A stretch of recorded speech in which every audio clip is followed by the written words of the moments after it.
I got a phone call saying you were going to the hospital. I'm like, what for? Yeah, that was a crazy day. It's like, I didn't cry, I just sang. That sounds like psychotic.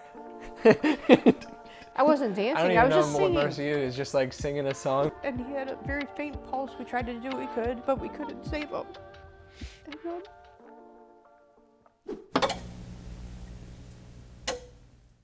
I actually have 0 notes for this, so no questions that I know of. So we really could just talk about anything. I don't even know where to start with. How if I ask you questions? You interview me? Yeah. Well, what do you want to ask? Is there any question you want to know? Oh, there's so many questions. Really?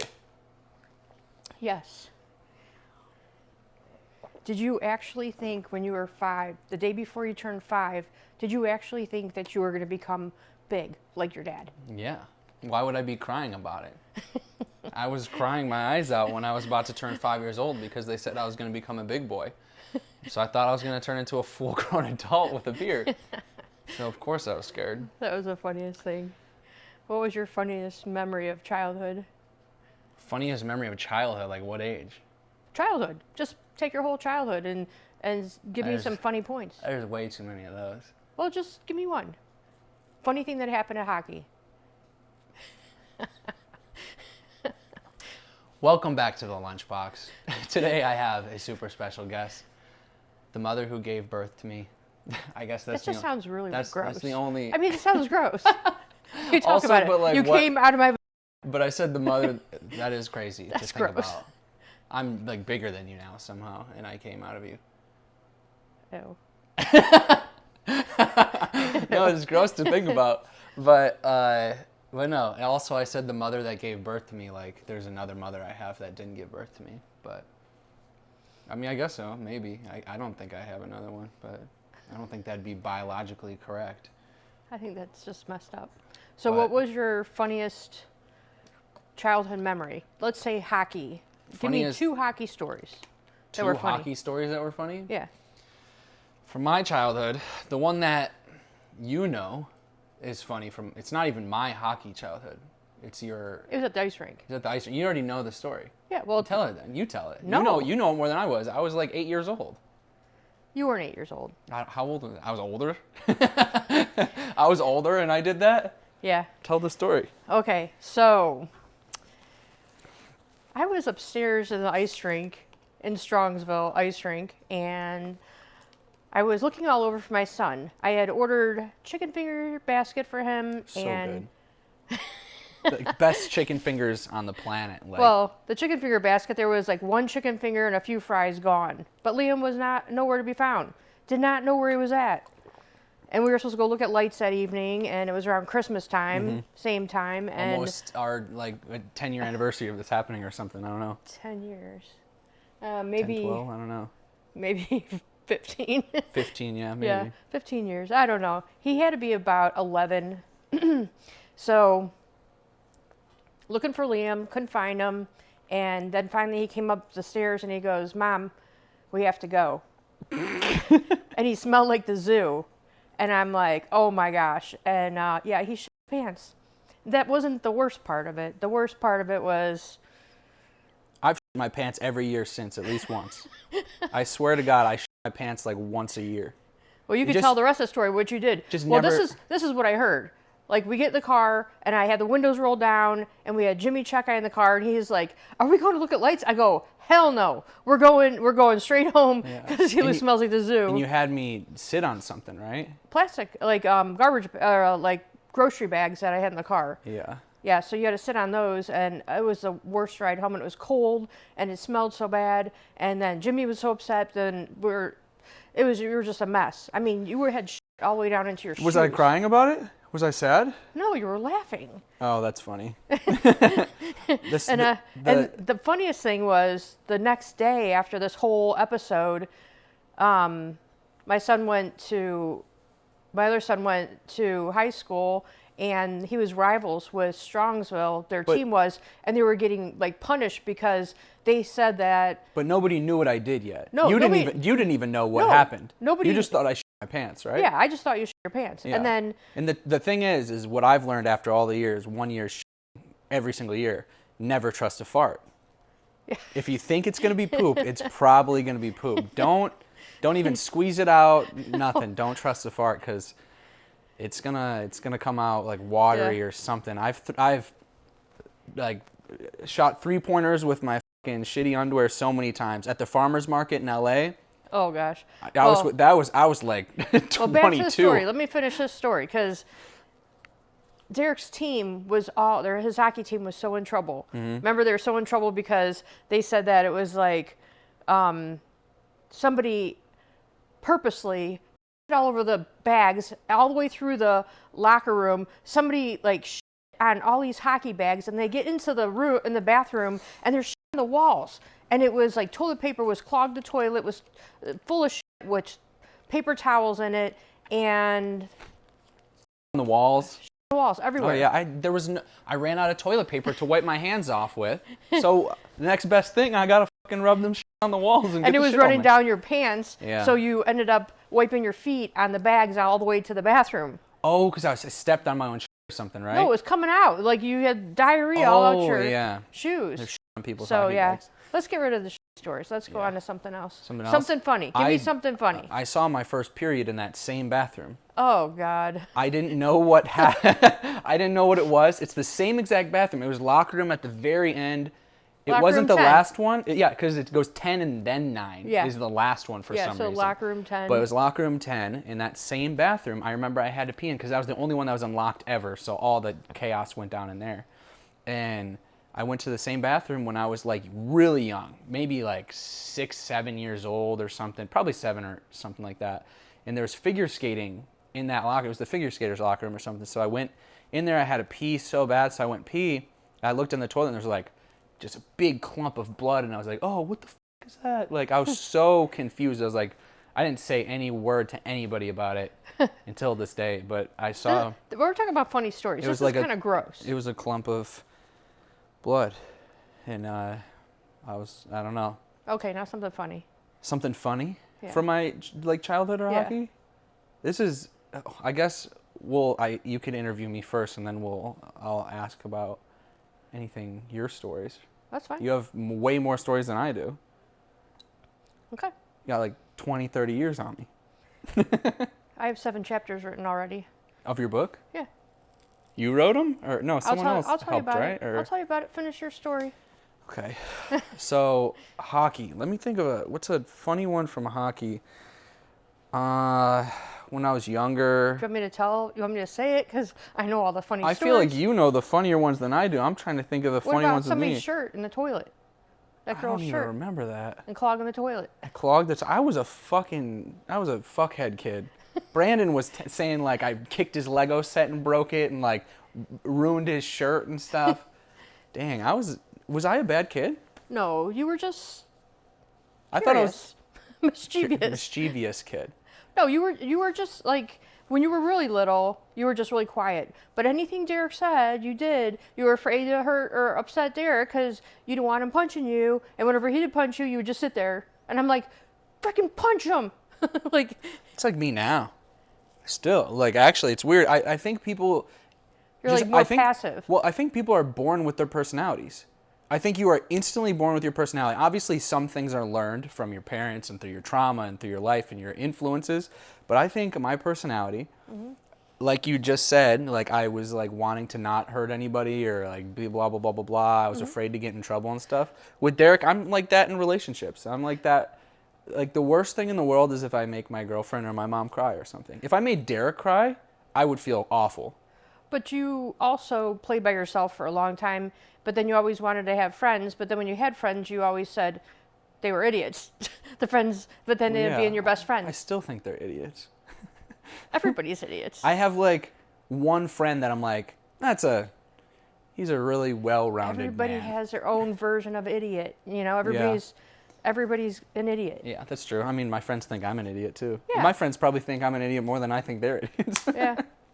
But no, I think that like to sum up like the personality of me as a kid is like passive, people-pleasing, but like loving and caring and sweet, but also mischievous. You get that from me. But also mischievous. Yeah, I guess you were mischievous and gets into trouble too, and that's like you too. Yeah. You know? Yeah. For sure. I definitely think my looks come after dad. My eyes, you got my eyes, and I do have your eyes. personality, and But no, I was raised by you mostly. Yeah. And that's what I think. I think Derek is more like dad, personality-wise, Yeah. but looks more like you because he had more time with dad. He had 14, 15 years, always was with dad, you know. I was mama's boy, and he was daddy's boy, I guess. Right? Sounds right? He was mama's boy for a long time, Yeah. and then he became 13 years old. Then he started getting like hating me. He's gonna hate you. No, well, he didn't like me that much. Yeah. Well, you guys People fought do a lot that. growing up. We did not. Not until You guys fought in We like did when not when he fight. turned like 16. Well, once dad died, you guys started fighting a lot. we fought 2 weeks before Dad died, and that's when it started. And then after that, it's like, you know, it was he was dealing with his grief, but he wasn't dealing with his grief, and he was Yeah. taking it out on me. So I we had a think- rough time. I think I'm the one who dealt with the grief the most. Well, I made you go to counseling the most. Yeah, that's true. You went to I'm still in therapy. no, but you I went went to therapy since I was like 10 years old. I went to therapy camps, Yeah. grief camps. Those camps were fun. Those weren't were they? sick. Those were awesome. Yeah, those grief camps were awesome. Yeah. Which grief camp did you like the I best? couldn't even talk about dad at first. You remember that? I didn't Yeah, even that share my lady- story or anything, and now I could talk about it all day. Yep. But this is Agnes. This is my mom's Okay. new child. Okay, so there's a story behind this dog. In 2020, I was gonna have a kid from Germany. He was gonna stay here for an exchange student, and I know the parents, and the kid is dual citizenship. He had dual citizenship, and he couldn't come because it was 2020, the pandemic, and so in 21, I told my kids that I was going to adopt a child. And I was like, and this girl, it's going to be a girl, and she's white, she's got brown eyes, and she originates in Scotland, from Scotland. And her name is Agnes. We call her Aggie. and I was like, there's no way. I was in Denver with Derek and Yeah. Emily, and I was like, do you guys, like, mom is talking about adopting, like, a child, like a daughter. Like, we're going to have another, like, is she losing her mind? Is mom literally losing her fucking mind right now? Like, I know she's alone in Ohio. Her kids are in Denver and California. I know she's, like, lonely right now. Like, I think she might fucking adopt a kid. I think she might adopt a child. And part of me was kind of excited. I was like, oh, that's cool. Maybe I'm a middle child now. Like, I'm not the youngest, but I have a younger sibling now. But also I was like, I don't know, man. This is... And then Emily's like, no way. Like, she better not. And then Derek's like, are you fucking serious? Like, we were all like, are you serious? She's going to adopt a kid? And then it was Aggie. Yeah. Aggie the dog. And she's, because her breed's from Scotland. She's a white dog. And West Highland White Terrier. yeah. And I think she's West Highland, Scotland, isn't it? I don't know Yeah. if it's Scotland. Yeah. The West Highlands of Scotland. But she's been the best dog that we ever had. By far. Yeah. She's But I've weird. never had a female. I've never Yeah. had a female dog, but if you were to put a person in a dog's body, that's me. 100%. You know, how people get dogs that are like them personality-wise or Yeah. looks-wise. That's 100% my mom. She's a weirdo, though. She's sweet. She's weird nice and quirky and loving, and yeah, no, she's great. she's looking at us like, "What are you talking about?" Come here, Aggie. Her head's turning like, "Durr." She has no idea what a podcast is. Aggie, do you know what a podcast is? Come here. Do you want it? Do you want to And go on also, a podcast? I don't even know if this is a podcast because I don't upload on Spotify yet. Oh, okay. I should upload on Spotify. It's more like interview, but I don't know. I like to say podcast, I guess. So, okay. So we Sure. talked about dogs. So, She's the best dog for sure. yeah. Like, yeah. and I would, if I got a dog, I think I like want a boy because it's like, oh, that's awesome. I have a boy, but like, So they could she's hump just- your company. Yeah, but she's like, just look at her. She's like literally. You can't look at her. They cannot see what we're looking at. Yeah. Right now, she'll just like cuddle up and lay in the weirdest ways. Like I'll be sleeping in between my legs. She'll like lay on her back like to sleep, Yeah. or she'll come over here. I could like lay my hand out, and she'll just like rest her head in my hand or Or something. if you said, "Give me a kiss," she'll go. Oh yeah, she'll like kiss you with her head and stuff. She's Yeah. a quirky little dog. She's a good dog. But I do have a gift. This is a last minute podcast. I would have made it more thoughtful but I just got it literally like an hour before at Meijer in Brunswick, Ohio. Meijer. And I got 2 gifts, but the first one I thought was great. Hold on, can you close your eyes for a second? Just because I got something else over here too that you can't see yet. Okay. So, all right. Can I see? Yeah, you have to open it. Since you're my mom, I saw this. It's like Okay. It's like. So this is freaking hilarious because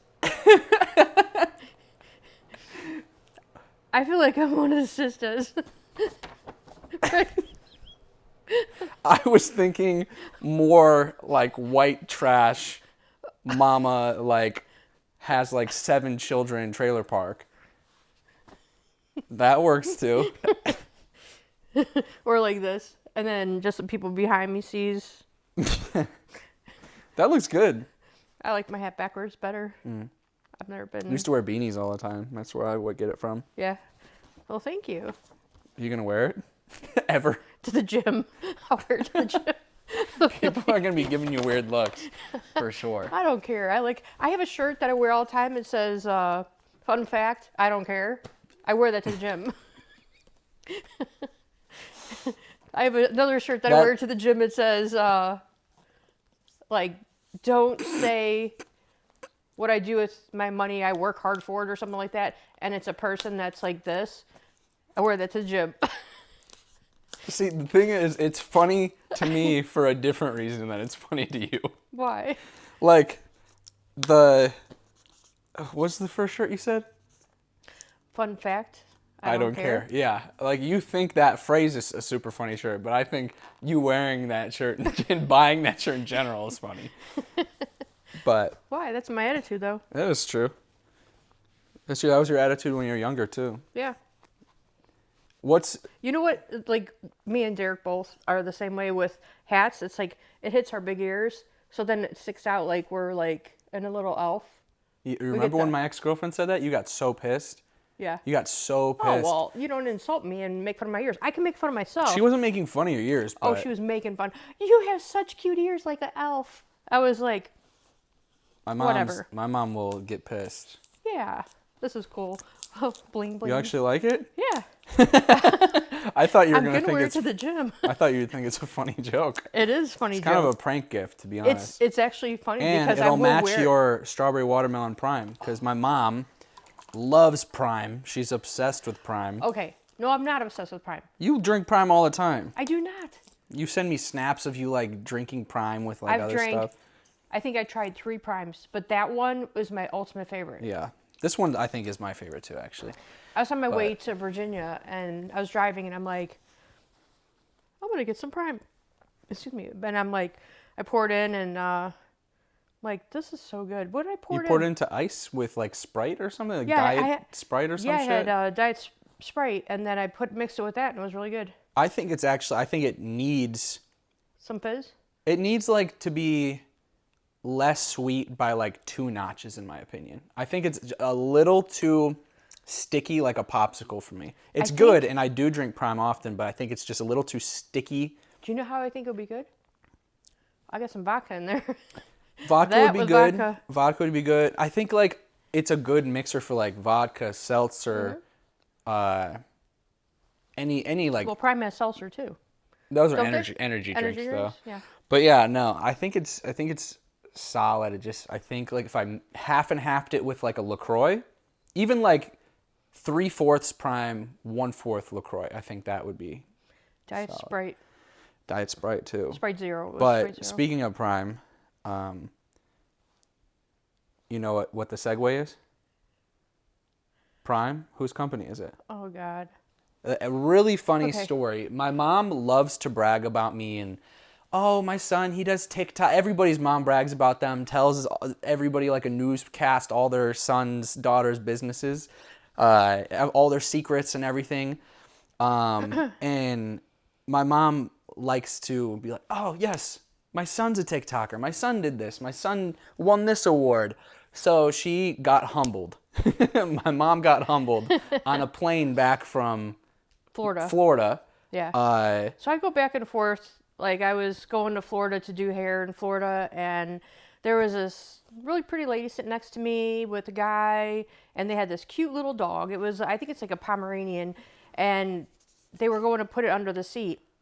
And they go, we never have to put the dog under the seat. And I'm like, I take my dog and I put it under the seat, and it's usually fine, usually sleeps. And I go, yeah, my son right now is doing something Post Malone thing, and he's, you know, first class all the way, and they're putting him up in this nice place, and I'm like... It was like a company like Post Malone invested in, and I like did a video with them or something. Well, I mean, to me it was like you were doing something big, and so I was bragging about it, you know, and then she's like, who's your son? And I'm like, my son is Liam from Liam's Lunchbox.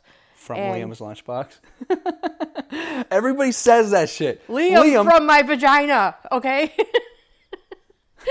You gotta cut that out. No, we're not. We're leaving that one in. No, but it's like Liam from Liam's Lunchbox. Everybody says Liam Lunchbox. Oh, I'm here with Liam Lunchbox. It's like... No, I said Liam from Liam's Lunchbox. That's what I said. I guess that makes sense, but like what platform stuff? I don't know. Liam from Liam's Lunchbox. And she goes, oh my gosh, I think I know him. And I go to get a video out, and I show her my video, and she goes, oh my gosh, I know him. And then she goes, my sons did YouTube. And I go, let me see your sons. And she shows me Logan and Jake Paul. But you said, first, you're like...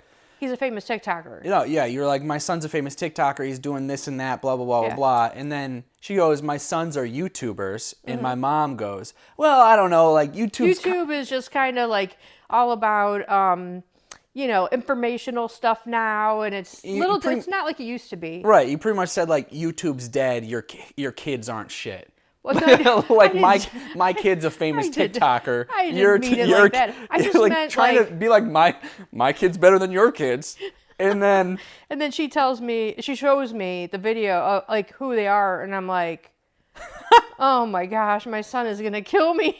Like humbled real quick. Yeah. And it was Jake and Logan Paul. Yeah, Jake and Logan Paul. And then I go, oh, I feel stupid. And then she's like, no, like she was super sweet. And I go, well, what's your name? And she says, Pam. And I said, nice to meet you.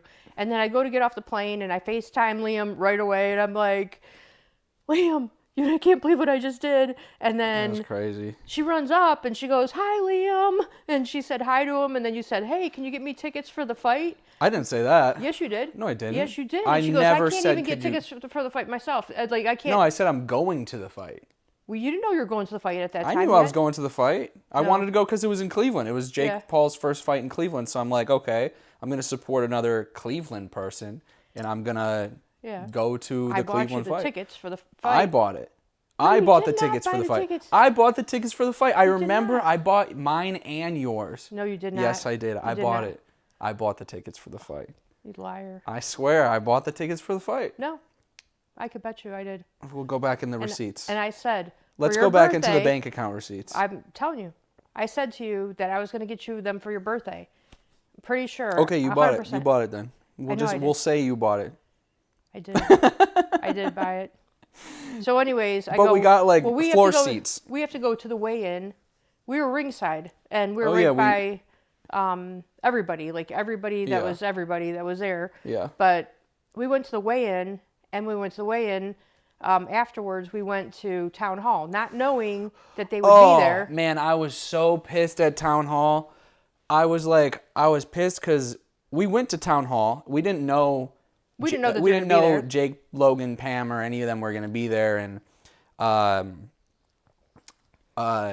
pretty much like, you went up to Pam and you're like, oh, like, hey, like. I went to try to go up to Pam, but there was all a bunch of people. Then I'm like, hi, Pam, do you remember me? And she goes, oh, yeah. Yeah, and then she's like, come over here. And then nobody else could go over there. Logan was trading his, like, crypto stuff. And then she was like, oh, like, you could get, like, I'm going to get Logan. You could talk to Logan or whatever, blah, blah, blah, blah. But we left, and I was so pissed because we left, and Matt goes, is that Sugar Sean O'Malley in the corner? And I'm like, no, that's not Sugar Sean O'Malley. Like, he doesn't like have that clothes on or blah, blah, blah, blah. Then we left, and then about an hour later, I saw on Instagram, and it was Sugar Sean O'Malley at Town Hall. And I was so pissed because I wanted to meet Sugar Sean. That would have been sick. But yeah, he's like the only MMA fighter I actually like watch pretty much. Yeah. So I thought that would be cool. But so then we went to the fight.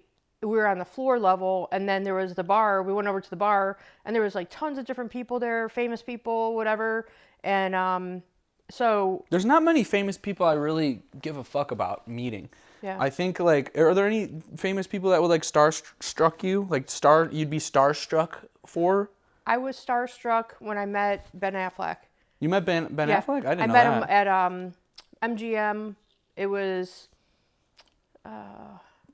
It had to be about 2006 or 7. It was before Dad died. Okay. Because you would have came on to him if afterwards you would have tried to date him. Yeah, sure. I would have ever had a chance with that, you know. I could be in an elevator with Ben Affleck now and still not know. Yeah, you were sitting right next to Colin Farrell and you had no clue. I had no clue who Colin Farrell. I just like there's not many celebrities I'd be starstruck for. I think I was starstruck when I met him, and I said I didn't have anything with me or anything. And I go, you know what? I don't have anything to sign. I don't have anything. And he's playing at a blackjack table. And I was just like, can I just have a hug? Nobody's ever going to believe this, but he hugged me. So wow. I was like, oh. You just asked Ben Affleck for a hug? Yeah. He gave you a hug. That's pretty funny. I had drinks and I had some like, but I was married, but it was just like, I just wanted a hug, you know, like, oh, just give me a hug. That's how I am. Okay. I'm telling I wasn't Dad. asking for anything else. Dad knew. I came home and told him. Oh, really? Yeah. What did he say? He's like, oh, remember that lady said that I look like Ben Affleck? And I'm like, I would have said that card too, for sure. No, Dad. I look like Ben Affleck. You think I look like Ben Affleck? I would have said the same shit. Yeah. Said Ben Affleck has like a better hairline. But no, Dad was a nice looking guy. I saw Selena Gomez in public as she came to the bar, and I was like, fuck, because I was working. But you were that was your star that you wanted to always like. Yeah, she's the one I always wanted to meet, but that was who I would have been starstruck before. I think I still might be starstruck for Selena Gomez, but it's very rare someone that I'd be starstruck of. I think Aaron Paul and Bryan Cranston, the guys from Breaking Bad, I think I'd lose my mind. Not many other people, though. Like, any influencer, I don't think I'd care. I'd just be like, oh, like, yeah, they're cool. I don't know. There's some influencers I'd like to meet. Like who? Well,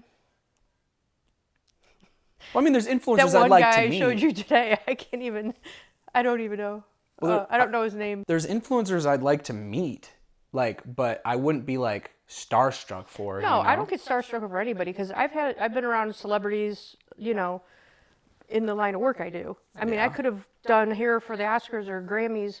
Sasha asked me before, like, if I ever wanted to help, you know. But you know what? I like everyday people. Like, I love. Well, also, I mean, celebrities are everyday people too. I know they're everyday people, but I don't want to be. I don't want to have the pressure of. There's a different. Well, pressure. Also, like, would you go up to an everyday person randomly and be like, "Hey, like, just wanted to say, like, love your work. Can I get a hug?" You know, like, no, like, no, you go up to. Somebody introduced me to him. Actually, the bartender where I was sitting having drinks at a Mexican restaurant. Uh-huh. We were talking about stuff, and he said that he's friends with him, and he says, I could introduce you to him. I go, you don't know him. He walked me over there, and he introduced me to him, and I was like, I don't even have anything. I don't have a phone. I don't have anything that you could write on, autograph. Nobody's ever going to believe me, but can I have a hug? You know? I think the hug is better than an autograph. Right. Autograph. If I got an autograph from Elvis Presley, Michael Jackson, I'd still be like, oh, what the fuck? If you got an autograph right now from Elvis Presley or Michael Jackson, like present day Elvis Presley autograph, yeah, that would be nuts. He reaches up, signs a little thing. That's fucking funny. But no, that would go for a lot. That one would go for a lot of money. But there's not many autographs that I don't think I really give a fuck about any autograph. I don't know. I feel like I would have been starstruck and everything about people and influencers and everything. I was like, I'd be shaking in my boots if I was like 18, 19 with anyone that had 10,000 followers and plus. But now I don't really care. I feel like I'm just focused on myself a lot. The more I focus on myself, the better my life is anyway. So Yeah. I feel like I don't know. I think just I'm too focused on career and everything right now. Yeah. I didn't post for a year. That not like a year, but like barely posted this past year. And you were down my neck about it. Did you give up TikTok? Are you giving up? You give up everything.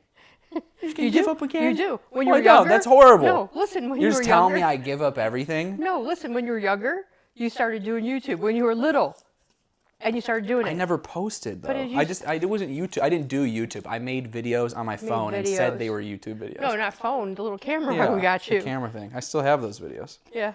But those are so funny. Like when you were they're Elijah weird. McCoy. They're bad. Oh my God. We can't even talk about that story. Why? That one's rough. You had to be in a. Yeah, I can't get canceled for that. You can get canceled for that shit. No, you can't get canceled for you were supposed to pose as a figure in history, and it was a certain people, and you just happened to dress up as a black guy. They gave me Elijah McCoy. They gave me Elijah McCoy. And you had to tell his story. I don't even know what he made. I don't even remember what he did. Now you're gonna have to go back and see. I'm looking up what Elijah McCoy did, but pretty much everybody from my elementary school. I'm like 8 years old. Everyone from my elementary school got assigned a character. A character. Like someone got Steve Eiserman, fucking like Tom Brady, George Washington, Benjamin Franklin. They give me Elijah McCoy.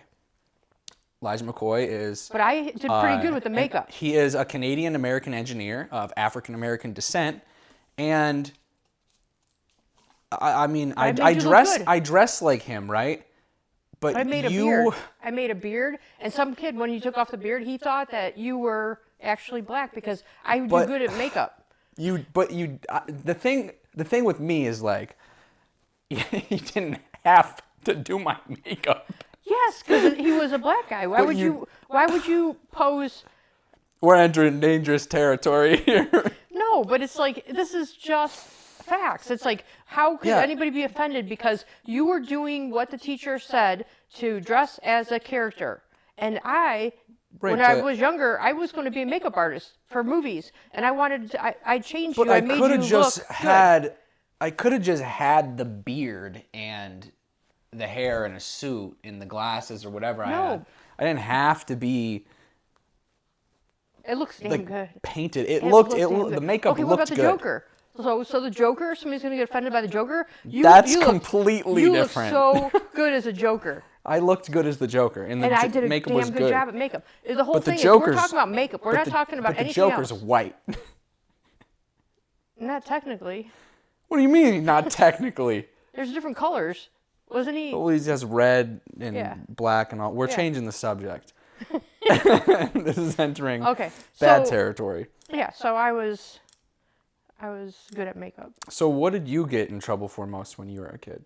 Trouble. Because you were mischievous. You have a lot of, awful stories from your childhood that are really like fucked up where I'm like, wow, I can't believe you've gone through that. A lot of people say my mother has gone through more shit than anybody they know in their life, which means you got a whole lot of trauma in there. But you have a lot of stories. So I'm like, you've told me a lot of, cool stories, fucked up stories, all sorts of things. Well, I do hair for a living. Yeah. Okay. So everybody's like, you need to write a book on your life. You need to, put this in a book because nobody's ever going to believe the stories that you have. And maybe one day it'll be a movie. Who knows? That'd be cool. So the name of the book is Split Ends. Split Ends meaning there's different types of split ends. And so there's 13 chapters right now. 7 are completed, but the writers are missing. Missing? Oh, the lady that was working on the book with me. First was a guy working on the book with me. Then he kind of wrote things that were like stupid. Like we would have conversations. They heard me talk. They heard the way I speak, and I had recordings and everything. And they would take what I said, and they said, "Oh yeah, I admired her locks." It's like, Yeah, you don't speak like that. yeah, I don't talk like that. You'd be like, her hair looked fucking good. No, I wouldn't say that. No, I wouldn't say that. But it's like the way I talk. It wasn't translated, and it's like they have an accent, so I don't know where they're from. And they're ghostwriters, so they're taken from what I say. You gonna throw up? Maybe. So the book's gonna come out one day. The book should come out soon. Somebody just like wrote me and said, "Oh, for $8,000 we could publish it." I'm like, that came in the price that I spent already. Yeah. I'm not spending any money. The book's not even finished, and they were like, something I'll have a hard time with getting a lower price. I'm like, we're not getting a lower price. Give me the rest of the book, and I'll take it elsewhere, and I'll get my money back from you because anyways, this lady who worked with me, she rewrote every single thing that was written. Because she goes, it doesn't sound like you. Yeah. Oh, so she redid it all. Yeah, Okay. so it's all redone. She got a new person. So I had the book done twice. Well, yeah. I mean, some people have their book revised thousands of times, Right, until they right. release it. So that's So- like low number almost, which is Right. fine. Well, there's 3 people that have been working on it. Okay. And then now she said, I have to be out of the country and I won't be able to complete the rest of it. So we'll have to have you go with somebody else. And I already went with that somebody else, and those are the one that messed it up. So I said I want somebody who is good as her. And she's like the top writer. So anyways, in the book, it starts out with when I was 5, I got my hair done in a wedding, for someone's wedding. And I just felt like, I felt so pretty. And that's all I want to do is like make some people feel pretty and feel like that feeling I had, like I did. And I still, to this day, do the same thing. Like every single person I do their hair, I want them to feel good about themselves when they leave. And I do hug my clients when they leave. Yeah. I'm a hugger. And, So that's how you knew you wanted to do hair your whole life. Yeah. And it's like, as far as like doing hair, it's also, there's more to it. It's like, I always call myself a hairapist. Somebody who is somebody's therapist. Hairy piss? Therapist, not hairy pissed. That's a different subject. What? I don't want to know that story. But so yeah, that's how you wanted. That's how you learned it, because you've been doing hair your entire life, pretty much. Well, like 7/8 of your life. Well, I started doing hair about probably like 10, 11 years old, something like that. And I was doing like the neighborhood's hair, my mom's hair, my brother, I gave him a perm. Oh my gosh. It was funny. And then I started getting like, we're going to pierce everybody's ears. Like, we pierced everybody's ears. I pierced someone's ear. Did you? Yeah, with just the earring. Oh. It was some kid from Alabama. I had no idea who he was. My mom did a self-piercing earring, and it hurt so bad. But, and then my cousin, we got a detention for not listening to the teacher. We took milk carton, like just like the egg carton, milk, egg, whatever.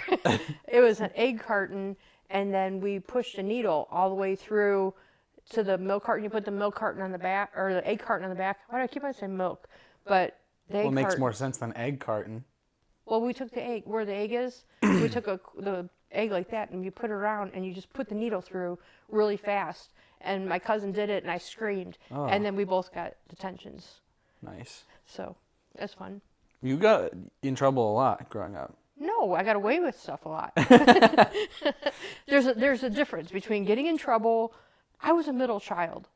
So I played the card, well, you let her do that, or, him, yeah. It's like my sister or brother, and then I always Well, you got away with things. snuck out. I got away with things. You ran away, all sorts of I ran away stuff. from home for 6 months. Yeah.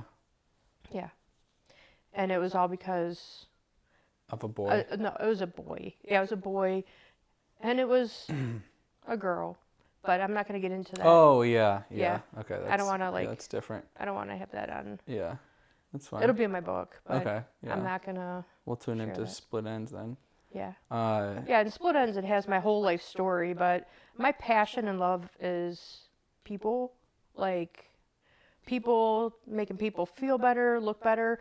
And I always get all the wacky people that call me. uh-huh. So I took the life coach course with Jay Shetty. Mm-hmm. Like when the pandemic happened, I'm like, I need to do something because I can make money in life coaching. It never worked out because it's like, how do I charge anybody? Remember I was going to start Life Talk today? Mm-hmm. I still have the platform. I really want to make it work. But I don't know. So then I went to Split Ends, but Life Talk, people were like, well, how could you pay for a service that you just talk to somebody and you're not a counselor? Well, people like to listen. I mean, people want somebody to listen to them, right? Yeah. So it's like some people pay anything they can to I think have there's someone just, I listen. think there could get legal things though with that. I think that's the main problem. Well, is- it's not. It's, I if think you, there was a business out there that did something similar that like went under because they had like legal issues because there weren't registered therapists or something. I don't know what it was no, called. but if you make it like, I'm sure there's a way that you can make it legal where it'd be like, this is just a place, a platform where you could talk to people and they'll listen with no judgment, nothing. Like it's just talking to somebody. I'm not like phone a friend, but it's like, But people do want advice. yeah. So you gotta like really run background stuff on everybody. Like cause I think if I was on the one end telling, like people came to me to talk to me and they're like my girlfriend cheated on me, blah, blah, blah. I'd be like, yo, fucking leave her, bro. Like, what the fuck are you doing? I'd be like, But some people need that. yeah, maybe, but then you're just like giving them advice. What if they leave the girl and then the girl like is like does something messed up, or like if there's any like suicides or like anything into Do you want play? to hear a funny story? I went to a class and it was salon. It was a hair show, and they have individual classes you could go to. And there was a guy. He was a psychologist, and the psychologist, he was talking to this one girl, and all she did was talk bad about her boyfriend all the time. She went to her hairstylist. Her hairstylist told her, "Oh, marry him," And he's like, "What the hell? Why you come to me and ask me for advice, then you go to your hairdresser?" And so he went to school for hair to see. Oh, wow. And he wrote a book called Salon Psychology. And he Wow. wanted to know what is the background of why would a person take advice from a hairstylist instead of a therapist? That is interesting. There is some things. There's people I go for different reasons. I think you have to look at like, I don't know. Like I'm not gonna take advice, like gym advice, from someone that doesn't have what I want. You know, you look at someone who has succeeded in that area and been like, I'm gonna take advice from that guy. Okay, but the or thing someone is, that has a similar story to you. Like, I don't want to take gym advice from somebody who was skinny and just ate a bunch of food and just like stuffed his face and went hard at the gym, or like someone that did steroids. I need to take gym advice from somebody who had an eating disorder growing up, had different eating disorders, struggled with body image, but is like shredded, has a big chest, core, and could just enjoy food and his lifestyle, looks good, feels good, is happy. Maybe even didn't have a dad growing up. I don't know. That's bonus points. But you know like what? The eating thing is, disorder that looks like a guy that looks good that did it. That's who I'm going to, not the guy that. but if you sit down in a chair, just say you sit down. This is what you lost when you had me as a hairdresser mom. You didn't sit in the chair and ask for advice. Most of the people sit in my chair.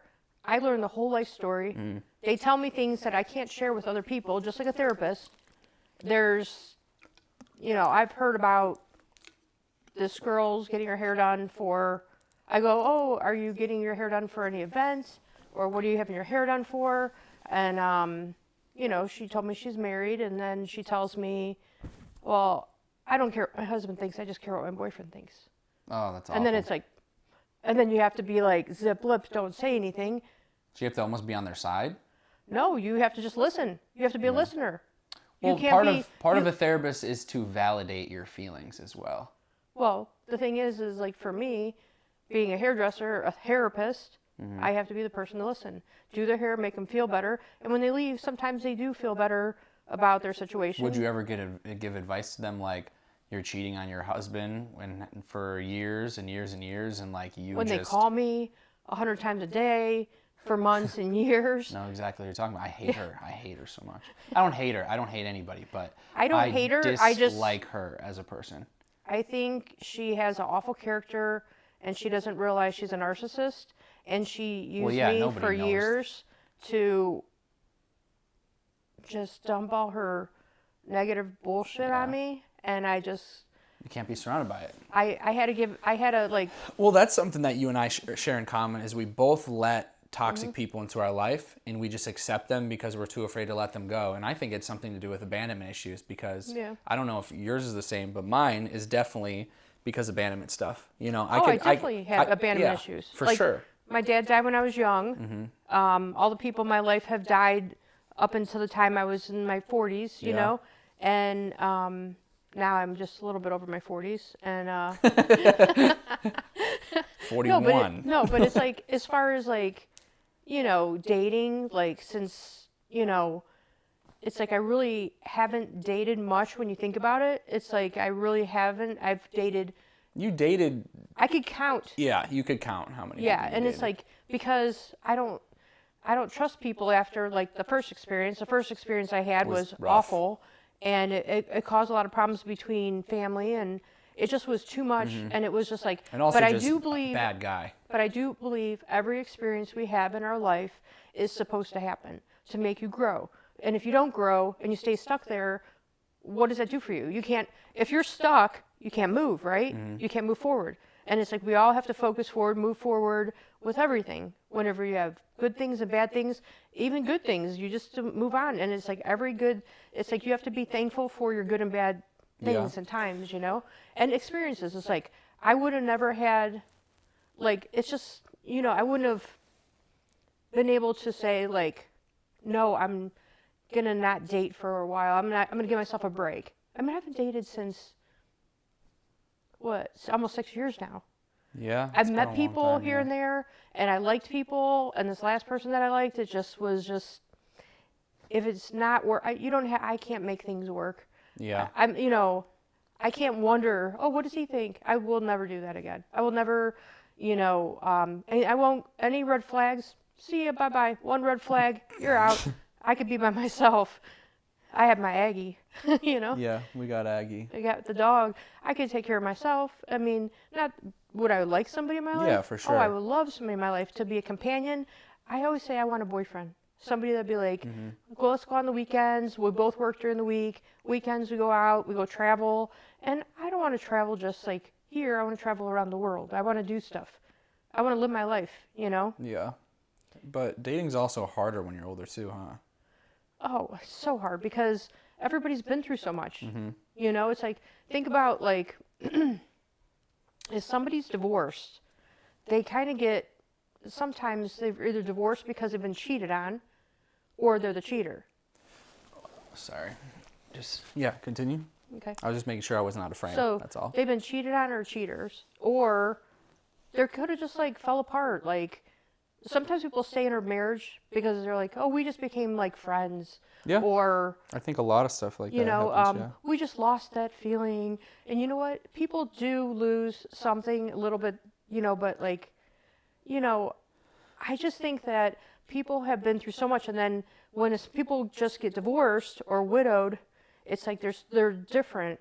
You know, when people are divorced, they want to, especially if it's a long time marriage, they want to F the world. They want to be like, oh, let's go try everybody out. Which I think is the worst way to go about it. It's the way that they need to go about it. That, you know, it's like, I'm not judging what's the best way or worst way. People are allowed to do whatever they want. It's fine if people want to do that, but I have done it, and even as a guy, I think it's like I did it, and I think I was left with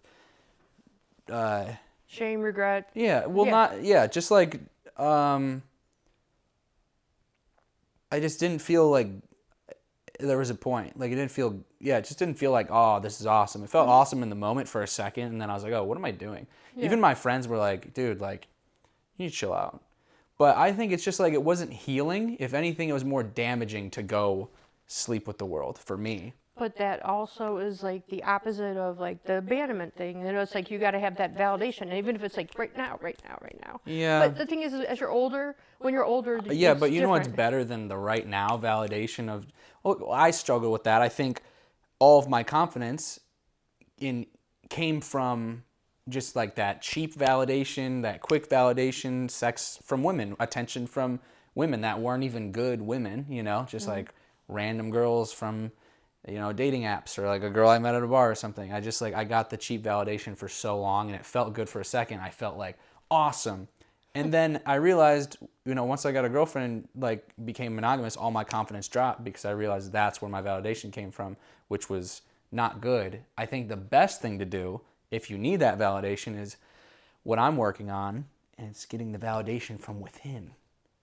You know, but I think it's like there's a better way of healing than just drugs, hookups, alcohol, all this other shit, But fucking dating's sex. different. But dating is different between all your ages, like Yeah. you know, 20s, Well, I 30s, think 40s. dating's fine, You know, it's like, but like hooking up with the world, I don't right. think. I'm is just saying, great. like dating. You asked about like dating in the fifth. You know, like when you're as you're older, it is different. It's like even older than me, it's even different too, because you know, there's all these different issues. You Yeah. know, whether it's And also, aunt that's my always says- opinion right now. Yeah. But maybe in 10 years, like I go through like a really bad breakup and then I do it again. Like, I don't know. Maybe I end up fucking the world again. That's just my opinion in my current situation. Yeah. And I like to make that clear because I could say in the future, like, oh man, I fucked 10 girls back to back in a week. You know, it was awesome. But I'm not planning on that because I don't want that ever again. But I'm just saying, like, I feel like opinions do change as well because before I genuinely thought it was like awesome to do. You know, Like, I don't and then really was care like, what the fuck? anybody does as far as like. Well, I don't think I don't think okay. it matters what other people I mean, do necessarily. it doesn't matter to me what you do, even though you're my kid. But I don't care as far as like that is your sexual life. Sure. I don't need to know about that, and I don't need you to know about mine sexless life. You know. You know. But no, I think you're right on people are allowed to do whatever the fuck they Right. want to do. And you know what? If I meet somebody, But you don't have to I like will what not they ask do. them. I will not ask them. I don't care. I don't need a number. That's the thing. When people are like younger, oh, how many guys have you slept with? How many? You know what I mean? If somebody asks me, that's none of their business. To me, it's like my business with you right now is Yeah. me right now and later. Or What do you mean now and later? like as far as like if I date somebody, say I meet somebody, Yeah. and they ask me like, oh, how many guys have you been with? Yeah. You know what? It's like right now I'm with you, and that's all that matters. And then moving forward in the future. And if not, you're not going to be in my future. I don't Okay. care. You know. But as far as I'm not going to ask some guys how many women have you been with? Well, you could ask them how many guys they've been with. I might, yeah. But you know what? It's like I don't know if you know. I don't judge somebody on their past just Yeah. because it's like. Unfortunately, me at the moment, I think I do a little bit, but But hey, you're not maybe in the past. as I get old. No, you're not in the past. And you know, I've struggled with the. You know, I've told you that I've struggled. I don't even think you know the extent of it. I don't think the world actually has no idea that I've struggled with it for so long. Like the OCD stuff. Like my OCD mostly is like the retroactive jealousy OCD, which I don't think you know much about it. No. Like Zachary Stockhill is my life coach pretty much, and that's what he specializes in. But no, it was bad. It was like probably like, to be honest, probably like the toughest thing I've gone through. I would say it's like, I don't know, man. It's hard to say because like Dad's death like definitely takes the cake as like the hardest thing. But this is like the retroactive jealousy OCD is. It was so bad, and it's still like wouldn't even say I'm 100% over it, but it's like I'm a lot better. But I'm like, it like scrapes the surface of how bad it was, the OCD. It was tough to the point where I was just literally the whole year. The reason I wasn't posting so much was because of that. All day, all night, I would just be note taking because I needed to get the thoughts out of my head. Yeah. Like I had note and But note and note and note and You note. don't get productive with work when you have a girlfriend. That's not it at all. It's my OCD. But When it's you have your a OCD. girlfriend, you can't just blame it on my girlfriend. I'm not blaming you on your Like, girlfriend it's at all. just I'm like- saying I'm saying what it you is, and how you function. no, what happens is I have OCD. Yeah. The reason I wasn't productive was because my girlfriend has always been like, oh yeah, do your work. Like you could do I'm your not thing, do blaming your it this. on your girlfriend. I'm saying telling you, your OCD's been crippling you from doing it because my OCD has been crippling because I just it is fucking hard. You know, like I don't think anybody realizes how hard it actually is to not. No. Like it's just like what the OCD thing is like you're obsessed about something, you get so anxious about it that like you need to do something about it to relieve it. You do the compulsion, and then you're relieved, and then after the relief, you're obsessed again, and then you're anxious, and then you compulse, and boom, boom, boom, boom, boom, it's boom, boom. It's the whole cycle. There's an image of it somewhere, but yeah, I think OCD is very misunderstood. I don't think anybody actually. Everybody always thinks it's cleaning. Everybody always thinks. Well, people think it's germs, cleaning, organization, and I love being organized and clean stuff. Like pleases my mind so much. But I think that's everybody. Everybody loves clean shit. But my sister. She's super clean. Hers is clean. Okay, but she was crippled with things like we used to mess with her and like put in like the sink after she cleaned off the sink, she'd cleanse her out the sink, she would wipe the cabinets and the counters, and then we'd put a fork in there, and then she'd do it all over again, and she kept on doing it. And then one day she called me and she's like, I have to let you know I've gone through it. My therapist told me to leave the house and leave dishes in the sink. And she left. It's awful. And she left dishes in the sink, and she was just like. That's the hardest shit, is not doing the compulsion. It was like, yeah, so she left that. Yeah, to you leaving dishes in the sink is like, okay, sure, I don't have to fucking do dishes, whatever. But the thing is people don't understand that her leaving dirty dishes in the sink is so fucking hard. Oh, yeah. Like, people have no clue how hard it is to not do the compulsion. Like, addicts do, because, like, some addictions, I'm like, I wonder if some of that's just OCD. Like, this past year, I did a lot of nicotine this year, for the past year. Nobody really knew. I did in my room alone. But I was, like, throwing 12 milligrams of nicotine in my lip, like the Zins. I would do 12 milligrams like every day, to the point where I wasn't getting buzzed off of 12 milligrams anymore. It was bad. That's like half a pack of cigarettes or something, or a pack of cigarettes or some shit. But I was doing it, and I realized I went like 3 weeks without it. I didn't even think about it, and I was like, "Oh, your teeth and your gums. You care about your teeth." I care about my teeth, and I redid like I got Invisalign and stuff. But my point is I don't think I was ever actually addicted to anything. I realized I went back through all of my addictions that I said I had, and I think it was just my OCD. I was anxious. And obviously there's real addictions out there. Obviously there's, addictive drugs and things. But for me, I think it was I became obsessed and I needed it to relieve the anxiety, so I became compulsed and blah, blah, blah, blah. Compulsion, whatever. Is compulsive even a word? So I became obsessed, and then compulsion, and then relief, and then back and back and back and back. And then once, the hard thing is just not doing the compulsion to relieve it. And it's insane that she left dishes in the sink, because to me, that takes so much willpower.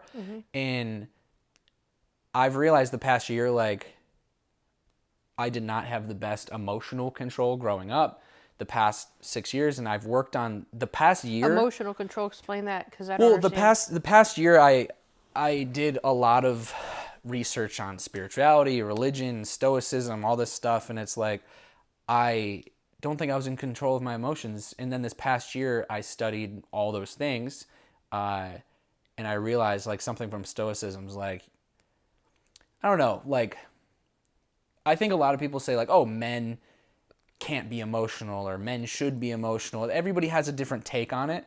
But what stoicism says is like, like men are allowed to have emotions. Women are allowed to have emotions. Men are emotional. Women are emotional. Everybody's a fucking human being.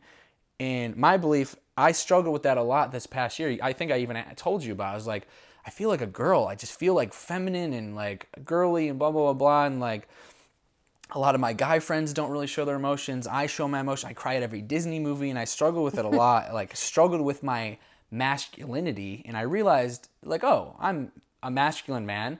I have some feminine qualities. I think everybody has some feminine, some masculine, or whatever. But, I've worked the past year to realize like emotional control in the sense of like, I would just let something crumble me and just ruin my entire day. Like I would just like one bad thing would happen. I'd just be like, I give up. Everything sucks. The world sucks. This, that, or I'd just like, I don't know. But I realized like I can have plenty of emotions. I just need to control them better. You remember when I was younger, when I was like 18, 19, how angry I'd get at shit? Yeah. I thank God that stopped. I'm not an angry person at all. Do you remember when I took you to the doctor, to Dr. Bocanegra? What? And he said that you had anxiety disorder. Yeah, but it wasn't anxiety disorder. It was probably OCD. That's what I'm saying. I think OCD caused you anxiety. Well, I also this past year the reason I haven't been posting is OCD, and also I just needed to take a step back for my mental health. One, I've been saying I want to do a podcast for 5 years, 4 maybe, and I was like, I want to do a podcast, and I just kept pushing it off because of my emotions. I was too scared to do it, and I realized I needed to not let my emotion get in the way and say, fuck it. This is scary. I'm going to do it. And I'm nervous every podcast when I start. That's why I like to talk before and then start. Were you nervous with me? Yeah, a little bit. Like, it's just like... I wasn't nervous at all, like, talking to you. But because I feel like I'm just talking to you. This is it. I feel like I'm talking to you too, but I'm saying, like, right when I hit the camera, before an audition, I get nervous. Before hockey games, I get nervous. I get all that. But you'd shit your pants. Yeah, I'd shit my pants before the fucking hockey games. But the even thing auditions. is like, I don't know. I realized I can have emotions. I could be an emotional person. I could be masculine and be an emotional man. As long as I just can control them, don't lash out on other people, don't be sad and wallow in my sadness all day and like drag myself around and lay in bed all day. I used to lay in bed all day long and couldn't get out of bed because I would just be sad.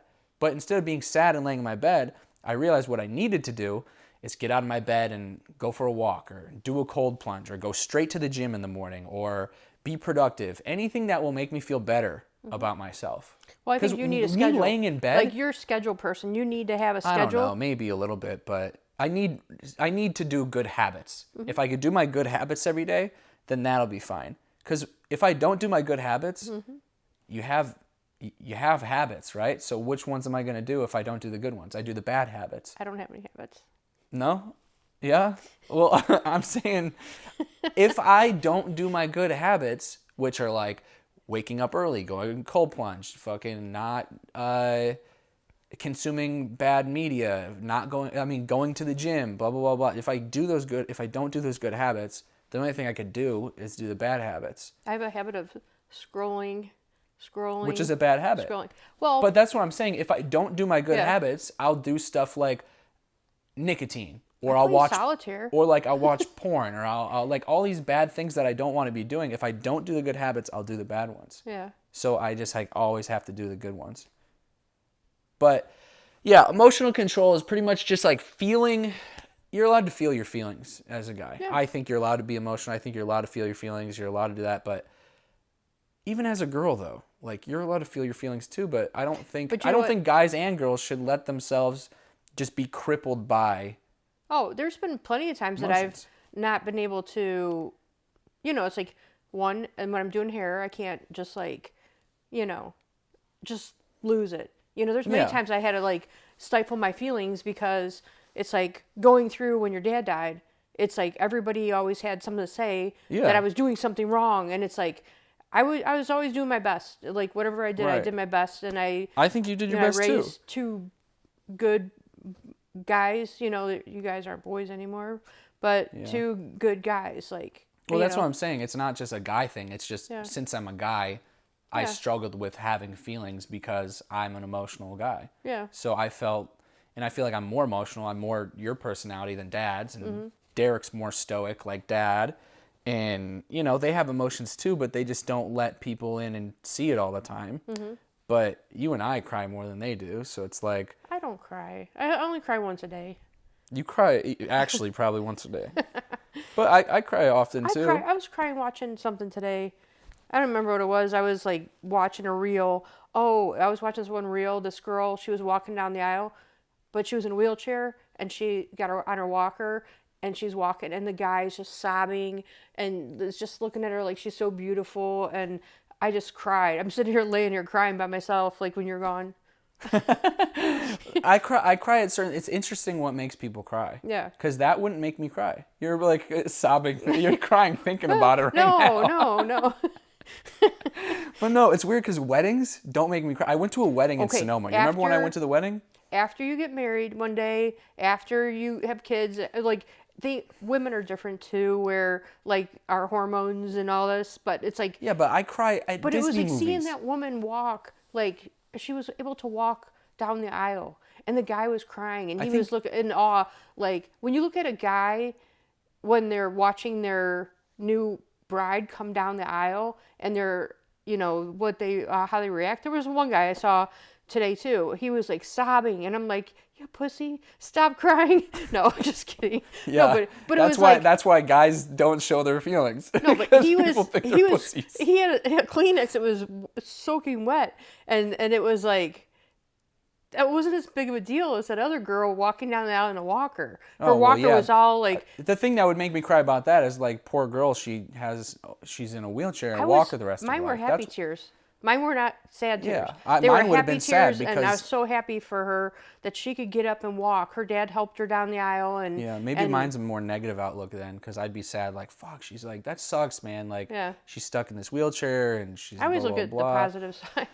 I think I'm both. I always say I'm like the most positive person in the world and also the most negative too, because like I always think what could go wrong, but also what could go right. Law of attraction says. But I focus on both. That's the thing, is like I also want to know, if I do this, is this gonna fucking kill me? Is it gonna put me in danger? So it's like I want to know. And that's what I'm saying, is like I need to think it through, because I was always act on feelings, not act on logic, until Liam came around, and he's all logic. He's like, actually, I don't think that. Like he's like so logical, and I was all feeling. He doesn't believe in ghosts. He doesn't believe in psychics, but because he's like, he doesn't believe probably in God. He doesn't believe in anything. But I'm saying like ever since he came into my life, I became like a little more balanced out, where now it's actually more confusing, because I'm like, fuck, do I use my... How is that balance if you're confused? Well, it's balanced, but it's like if I go all feeling, I notice I like hurt myself. And then when I go all logic,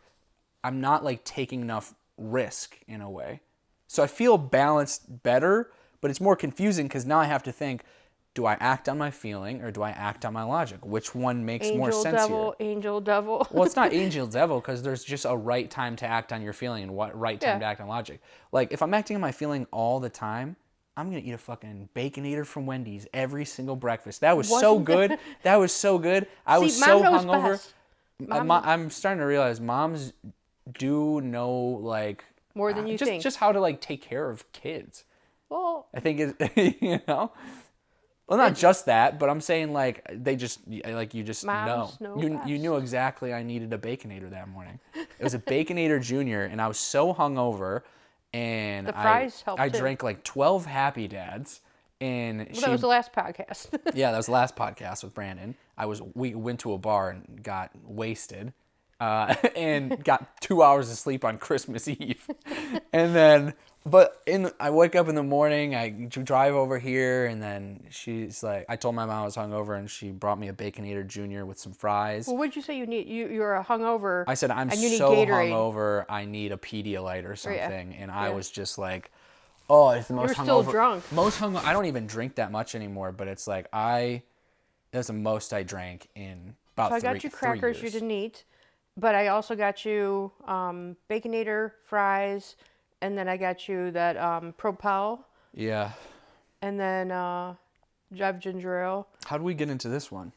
What were we just talking about? This is my OCD as well. I need to know what we were just talking about, or I'll freak the fuck out. Isn't that weird? I don't know if that's a common thing in OCD, but I actually freak out because I always ask people mid-conversation. I'm like, we were just talking about like 4 different things, but we've talked so much that that's about an ADD thing. But ADHD. Okay, so that's what we were talking about earlier. Is what I wanted to say is I studied Stoicism and religions and this and that, and been really taking a step back from my mental health. Mm-hmm. And I've learned a lot. I've learned a lot about my trauma. I've learned a lot about relationships. I've researched so much. I've watched over like 2,000 YouTube videos on all different types of communities and religions and this and that. I have a therapist. I tried out 3 different therapists. I have a life coach. I watched like 500 of his videos. I took his course. I did all this stuff, and I came out a better person. I think everybody else actually should just take a year off and just address their trauma, get a coach on something you need help with. Learn from people that are above you. You shouldn't quit. You shouldn't quit like I did doing what you need to do, because then it leaves you like, fuck, I just like gave up all this shit. But I'm saying I think everybody needs to actually take a step back and look at their trauma, look and just think about shit. Think about religion. Think about your spirituality. Think about, I don't know, like I went to like OCD course on retroactive jealousy with Zachary Stockhill. Shout out Zach. And I learned so much from just that one course. But some people will say, "Oh, I went to therapist. It didn't work." You just don't have the right therapist. But they maybe didn't find the right therapist for them. But it took me. I mean, I didn't not like all of my therapists, but I would say it took me like 26 years to find this guy. But you have to find somebody to connect with. Right. He's the only person I've connected with, and actually, he's the first person that's ever called me out of my bullshit too. Because a lot of the other therapists, I've had the ones that are like, That's what I miss about my mom. My mom was like that person that would always, when I would go to her to talk to her about anything, she'd always like call me out on any bullshit, Well, yeah, I think you do that to me too. Yeah. Oh yeah. Oh yeah. But no, I mean, we disagree about plenty of things. But you don't listen. No, because you're my mom. Why would I listen to you? I'll listen to you when I'll look back when I'm like 50 and be like, when I'm dead, fuck. You'll go, oh yeah, my mom, I should have listened to her. Yeah, I wish she was here right now. Yeah. But no. I wish she was here for me not to listen to her. I know, right? I wish I could not listen to my mom right now. But no, I've had the therapists that sit there and like, oh yeah, that must be hard. And then I've had the ones that are like, weird. Do you remember that weird one? He looked like the guy from Human Centipede that like captures people with. He was just I didn't know your therapist. I don't know. He was really weird, and then I've had some grief one that began. I don't know. A lot of them were weird, and then I had people who would just be like, "Wow, you're right. Yeah, I understand why she does that. Oh yeah, this, why that." But this guy, he does it all. He's like, "Well, Liam, you can't think like that." You're like, "Oh, well, I think it's probably because of this, or maybe it's because of this." Or he'll actually give me advice and be like, "I actually think you should talk to your mom about this, your girlfriend about this. You should talk to blah, blah, blah." Or like, maybe do you How think come you never talked to me about it? Well, not yet. But I have done some things that he said. Oh, you haven't talked to me about anything? No, that's what... This after the podcast. Yeah, that's after the podcast. We could talk about it now if you want. No. But we'll just both be crying or angry or something. Oh, I don't want to be angry. But what do you think wait, what was I going to say? There's a few things. I want to talk about maybe some dad stuff. I have 2 more gifts for you. And is it still rolling? Yeah. What else were we just talking about? That was my OCD. See, like my OCD thing. I need to know what we were just talking about. And now I remember. You need to rewind. I looked at my no. I was like, maybe I'm bipolar, maybe I'm depressed, maybe I'm anxious, maybe this or that.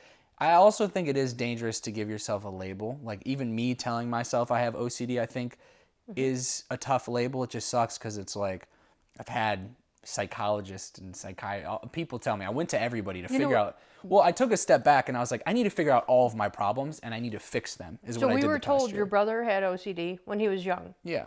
And he was like maybe 5. They said he's got OCD. Yeah.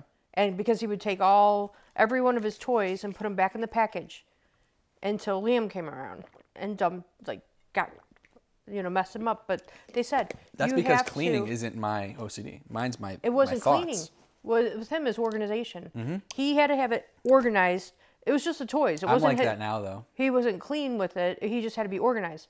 Your dad, I'm sure he had OCD because spices had to be in the order. All this. If spices are all around in different companies, different labels, freaks me the fuck out. And then too, organization and thoughts. The towels had to be like rolled this way, and they had to be even. Yeah, I don't give a fuck about that. That's what he did though. My wife will do the towel stuff. Oh, you are.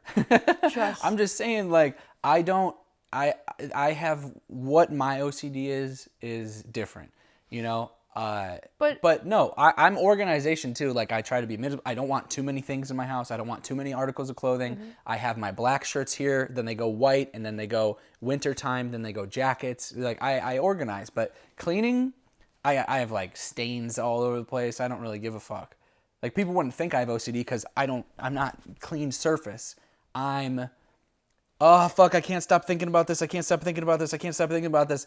And then I have to do something to relieve it, and then I'm relieved, and I'm like, oh fuck, oh, I can't stop thinking about it. Well, how my note thing would happen is I'd get this thought, and I'd be like, fuck.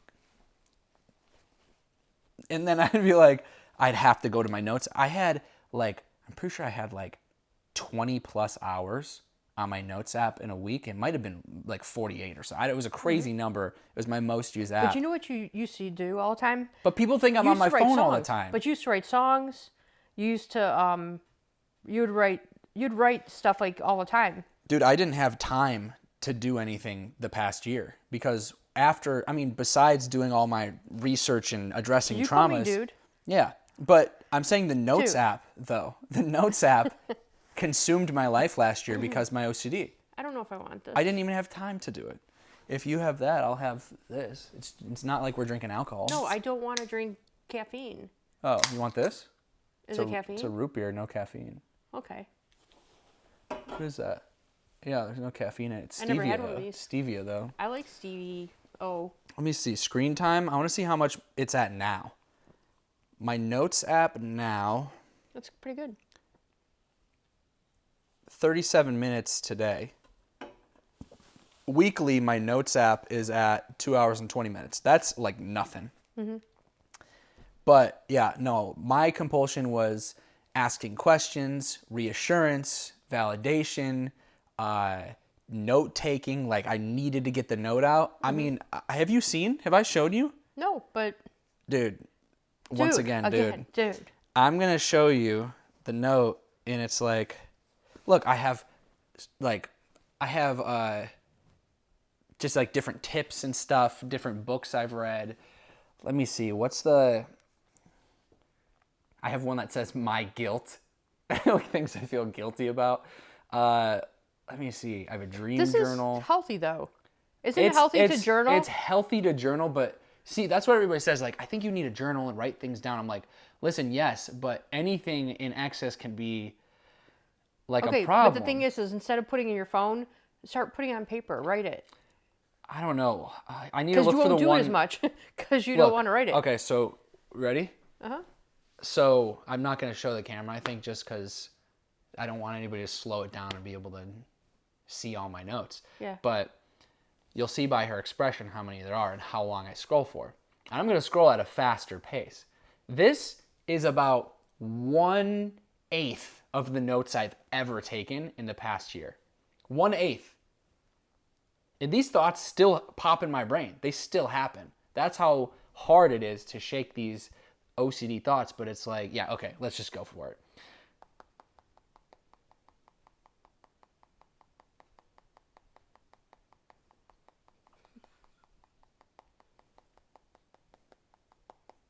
It's a lot of notes. Did you read them? Or did you just write them? I write them. I need to get them on my head. Look, still going. I mean, it's like glitching how many notes. You see they're like paragraphs too. Yeah. Like each note is a paragraph.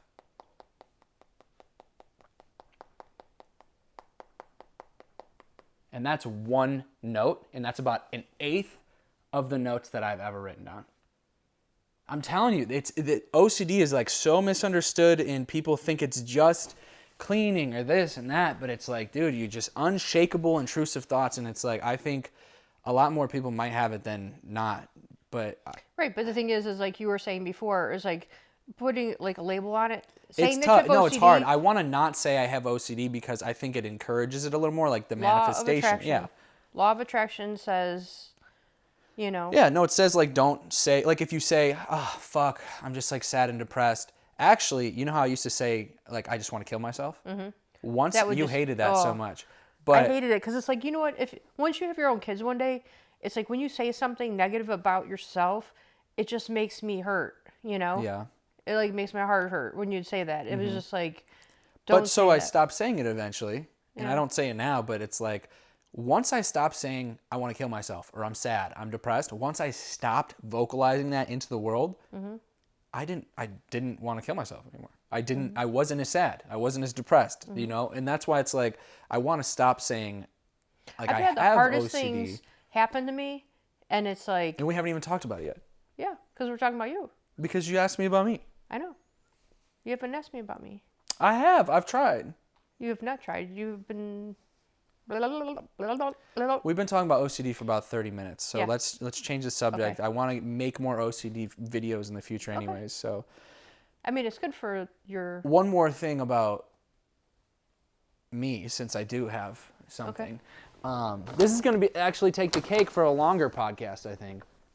So this is what I got for us to eat, because you made me eat this shit as a kid. Barfaroni. It's not even beefaroni. Derek loved beefaroni. But you would get the beef ravioli, Yeah. and I liked SpaghettiOs. Oh, I got spaghetti. You got too. SpaghettiOs a lot, but I'm saying With the meatballs. I wanted Or- SpaghettiOs with meatballs. But you would make us beef ravioli sometimes, and I fucking hated them so much. I hated the beef raviolis, so I'm going to make you eat them. Ugh. So we're going to have to put it in the microwave and do it. The microwave's not working. It's not working? It's working. I used it last night. Well, it's stuck at 3.0. Is it? Are you the one that did it? I didn't do anything. It's not working. I never do anything. So it's time. Beef ravioli. Look, at my dog's gonna like it. Not even microwaved. Here, you want to try it? Well, I haven't had this in so long. You're cutting it? you have to cut it. Oh, just the texture of the meat inside I never liked even as a kid. It's really good. I don't like ravioli even now. I don't like good ravioli. I don't like... It's like pure tomato sauce over top of that. You know, I actually think it's better now than it was. But what is that meat? in You it? might just be hungry. Probably. It's a mystery. The noodles are like soft. My dog's like, I'll eat it. So yeah, I don't even remember what I was talking about.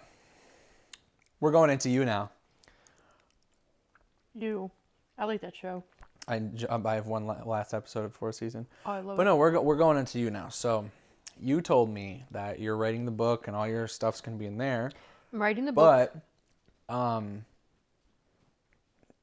I wanted to ask, you and Dad you said, like, the perfect relationship. Mm-hmm. You always said it was the perfect relationship, which I feel like kind of sets me up for, like, failure. But like, people- expecting to find the perfect relationship's hard. I had this one girl that worked for me. She was just Is it like, working towards the perfect relationship, or It how was do you have the... perfect.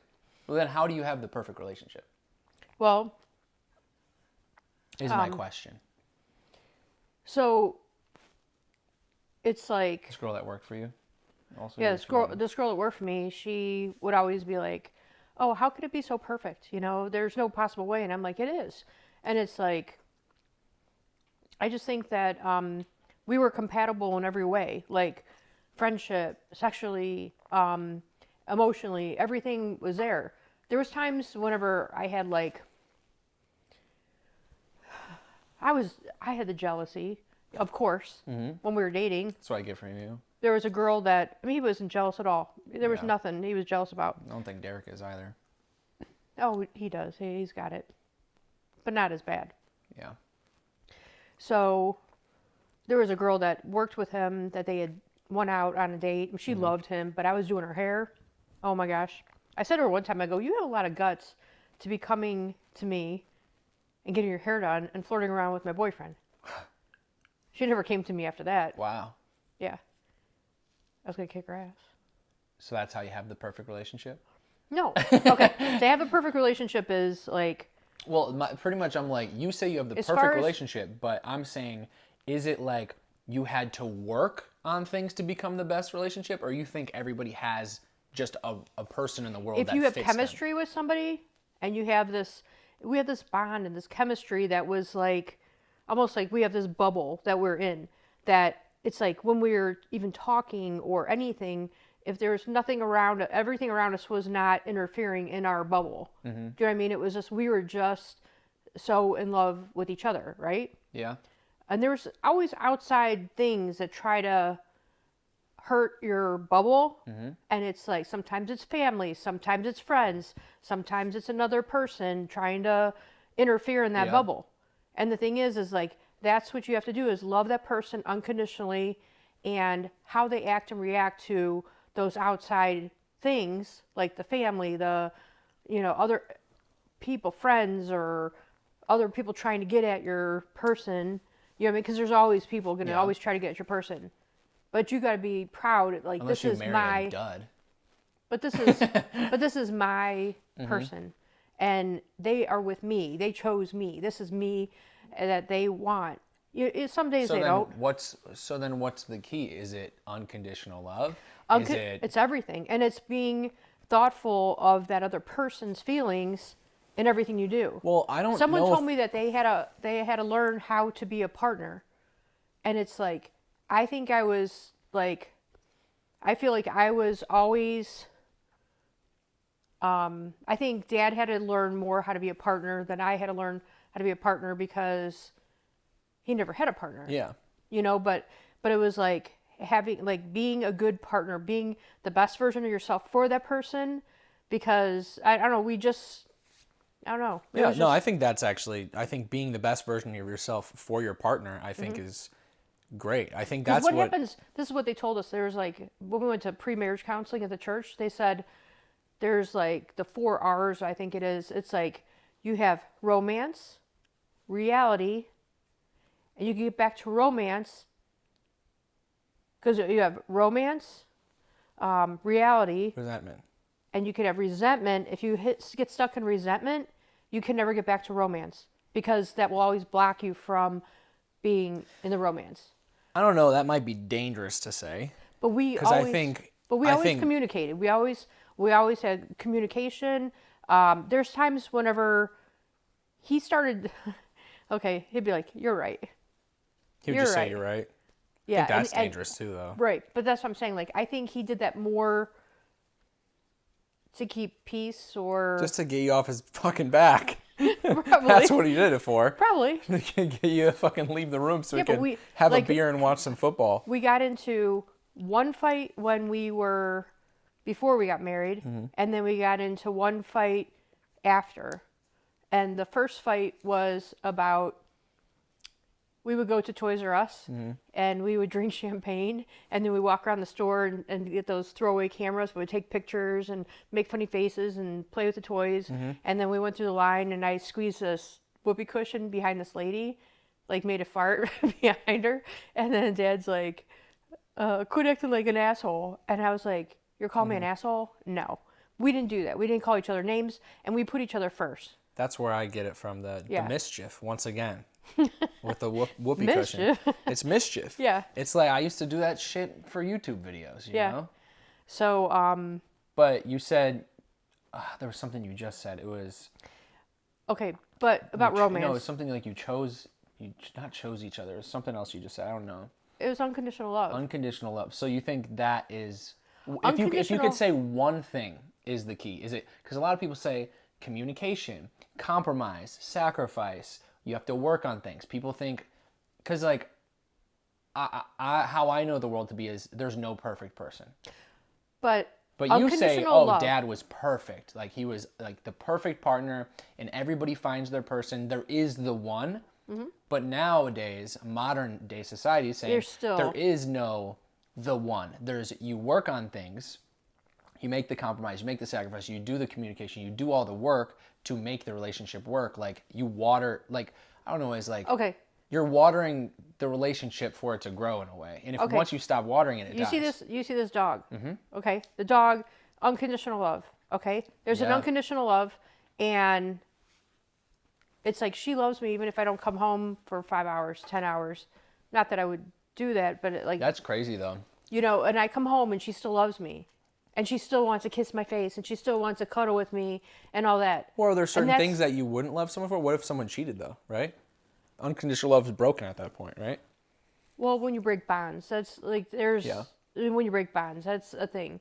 But as far as like for me, it's like we had a chemistry that never ended. Do you know what I'm saying? It was Yeah. just like Well, chemistry is important, but people say compatibility is more important. both. I mean, it all has to do with each other, but it's like whenever you feel so desired and loved, like sexually, emotionally, and when you feel somebody, when you hold somebody and you feel them inside out, you feel their whole entire being and like passionate. Like soul connecting almost. Yeah. Yeah. Okay. Like kissing, even when you kiss. Because you and say, feel like, that once person. you know, you know. Yeah. Like, you've always said that. And that's kind of what...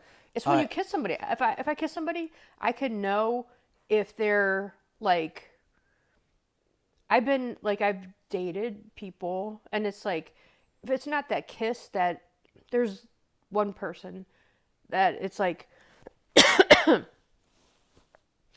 kissing and holding them, and everything is just so you feel like all together in that bubble. Like, Do you feel like one? yeah. I felt that way with hugs and kisses before. My mom used to say, she used to call, like when you hug somebody and you feel their body all the way through you, you feel like an inside out hug. I felt that.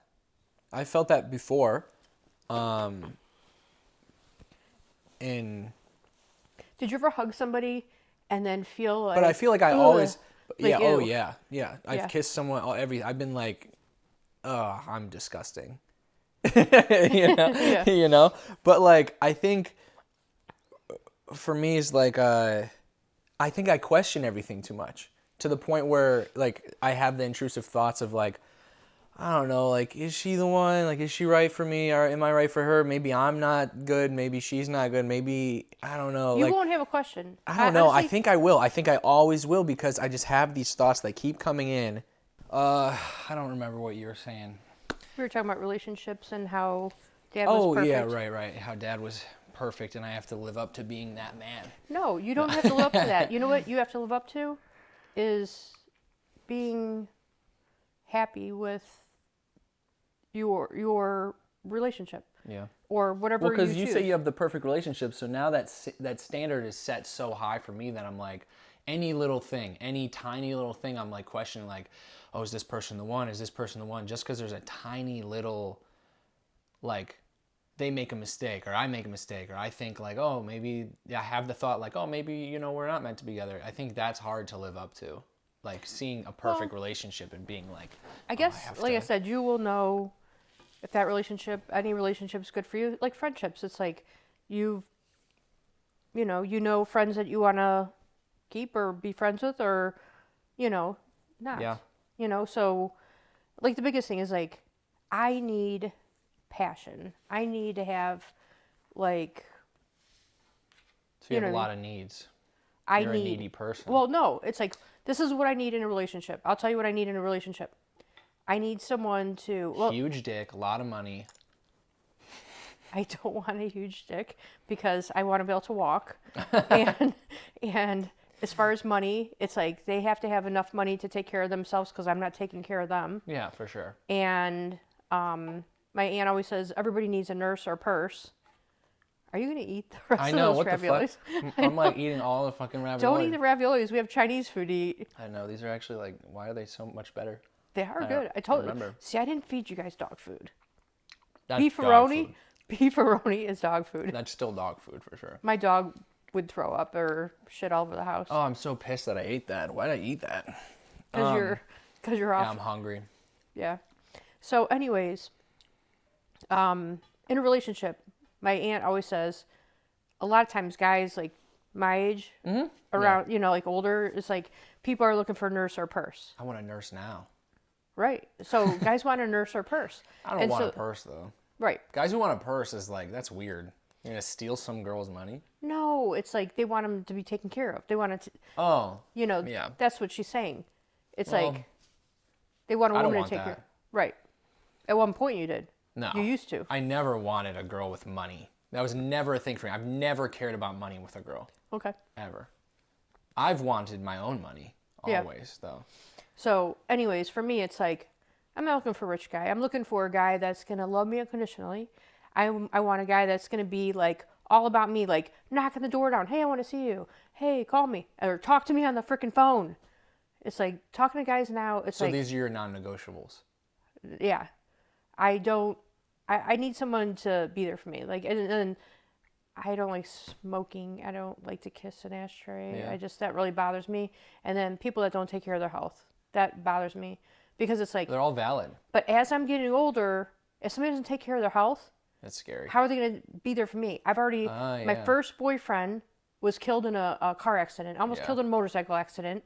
My first love of my life, my second love of my life, it was killed by getting Yeah. hit by a car. Yeah. And I don't want somebody to like, you know, smoke or Yeah. Neglect Not- their health or not neglect be their able to health. take care of yours if yours goes under, that's fucked I don't up. want, I'm not even saying that. I just want them to be, I don't want to like see myself as a widow again.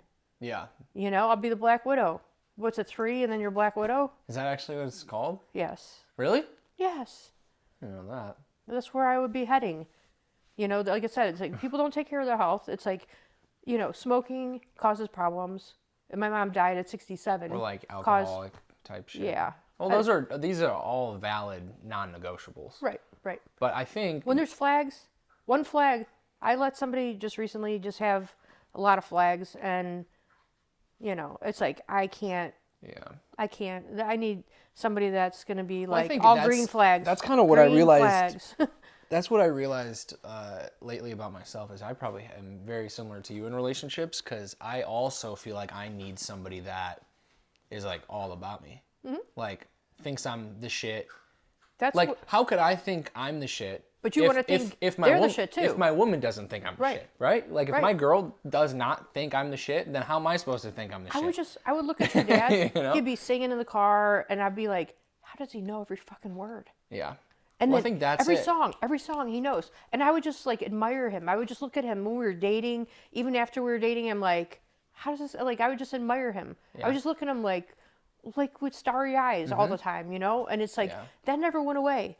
I just looked at him all the time. Like remember when he sang, "Brown Eyed Girl" to me, Yeah. and it was just like, it's just like. Well, that's the example of a relationship I had, like I said. So Yeah. it's like, I think now it's like, oh, I also want to look at somebody like that too, though. Yeah. I want to look at someone like, You should look at them both ways. Like both ways, they should adore the hell out of you, and vice versa. well, yeah, It's like, no, my singing teacher a while ago told me, she's like, you need somebody that is equally obsessed with you as you are them. In like every you guys, way. Yeah, you guys need to In equally every way. reciprocate each other's desire in every way for each other, pretty much. Like you guys need someone that will move mountains for you, and you'll move mountains for them. Mm-hmm. You need the reciprocation of love, sex, communication, literally everything. And I'm Yeah. like, sounds almost impossible nowadays. It's not. But also thinking about it probably felt impossible back then too. Yeah. I think people just, now that we're in a society and society's changed, people think it's that different, but I'm sure it was the same way before. It's hard to No. find the person, I Even guess. though Archie was the way he was, Archie. Archie and Edith, remember the All in the Family, the Bunkers? Even though he treated her like, I don't even know what that is. well, yeah. When I you, wasn't born in the 1800s. oh, shush. No, but like you even knew he loved her. They made a video like after she died. He made a video and stuff like that, and he was crying and all this and Yeah. stuff. But Yeah, I want to be. he loved yeah. her, even though he didn't treat her like she deserved to be treated. She deserved to be treated Yeah. much better. I think But- that's it. It's the unconditional love that Yeah. everybody should It's be searching respect for. too. Respect. If Yeah. you don't have respect for that person, that's you lose respect once you if you think get stuck in that yeah. that one resentment. Yeah. You lose respect. I agree with that a lot, actually. You Yeah. know, once me and, my ex started resenting each other, I mean, she was so disrespectful to me, and I was not respectful to her either, you Right. know? I think the way we talked to each other was just like straight up disrespectful like crazy. And I think that actually that sounds like a fact. Yeah. Once resentment is involved, You can't respect. The yeah, respect it's hard. is lost. And yeah. respect is hard to get back, and resentment's hard to heal. Yeah. So that makes sense why they say you can't come back from that. I think you can. I've asked my therapist many times throughout the years, You like, can if you seriously could forgive. You know, forgiveness is one of those things that people don't understand. It's like I forgave the guy who hit and killed Dad. Yeah. You know, it's like, and nobody can understand how he did it.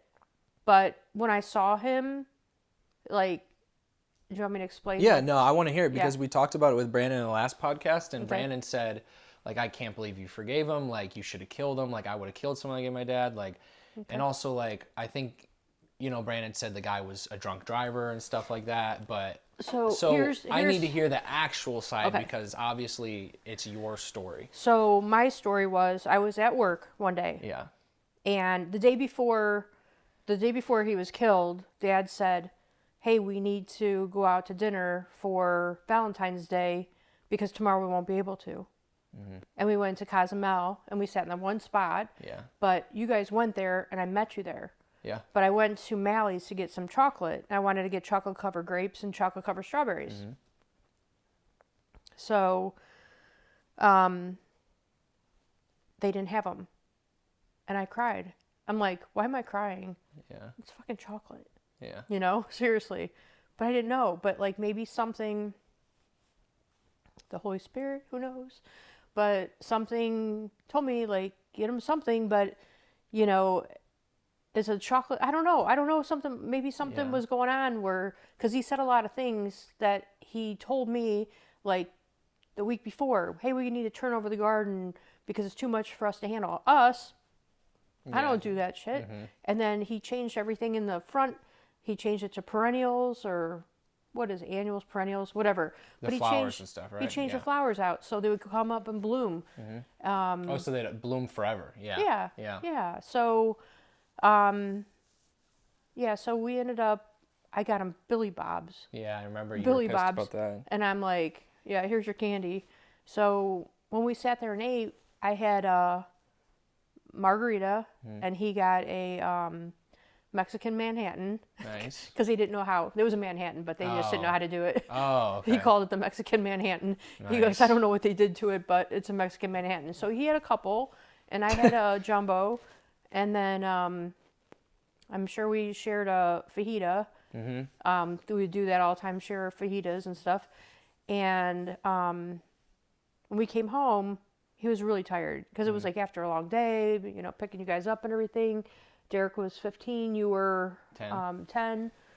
And so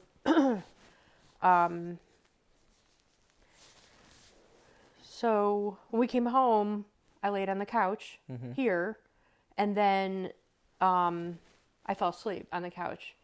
And then this wasn't the same couch, it was a different couch, but I fell asleep on the couch here, pretty much passed out from one drink and being tired because I was at work and then went to eat too. And then he went up to bed. But every morning he would always say, I love you, and hug me wherever I was. If I was laying on the couch or whatever, I hardly ever slept on the couch. It was just that night. And some weird things happened too. It's like, you know, I'll mention that after. But Dad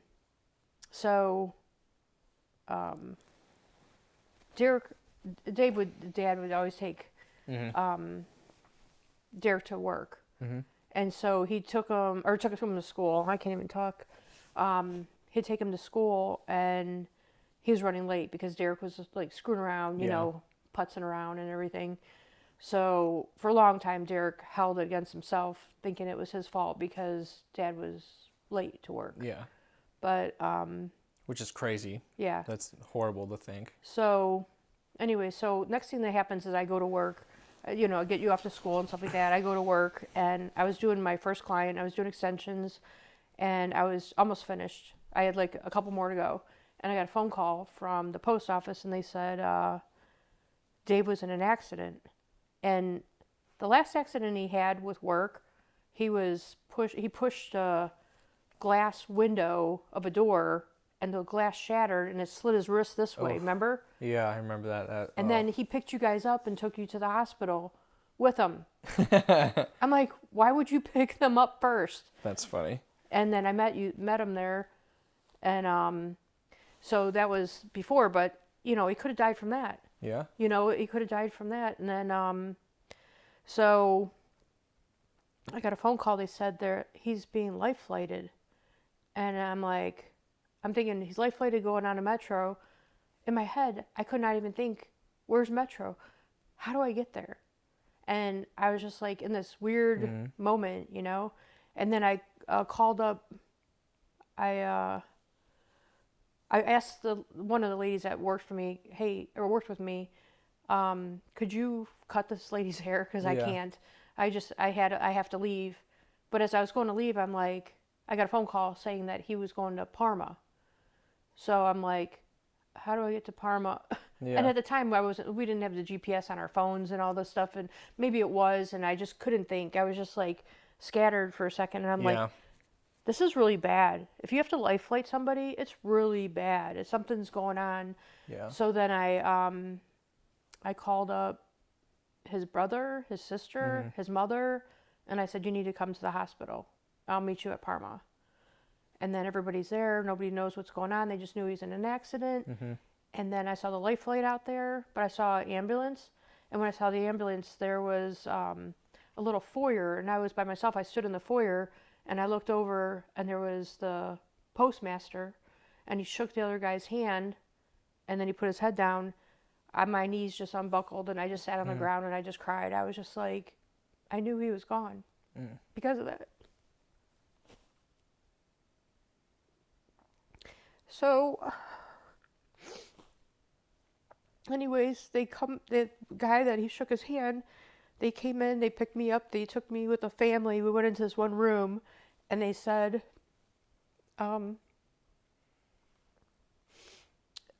we tried to save him. He was hit by a car, and he flew about 500 feet, and he had a very faint pulse. We tried to do what we could, but we couldn't save him. And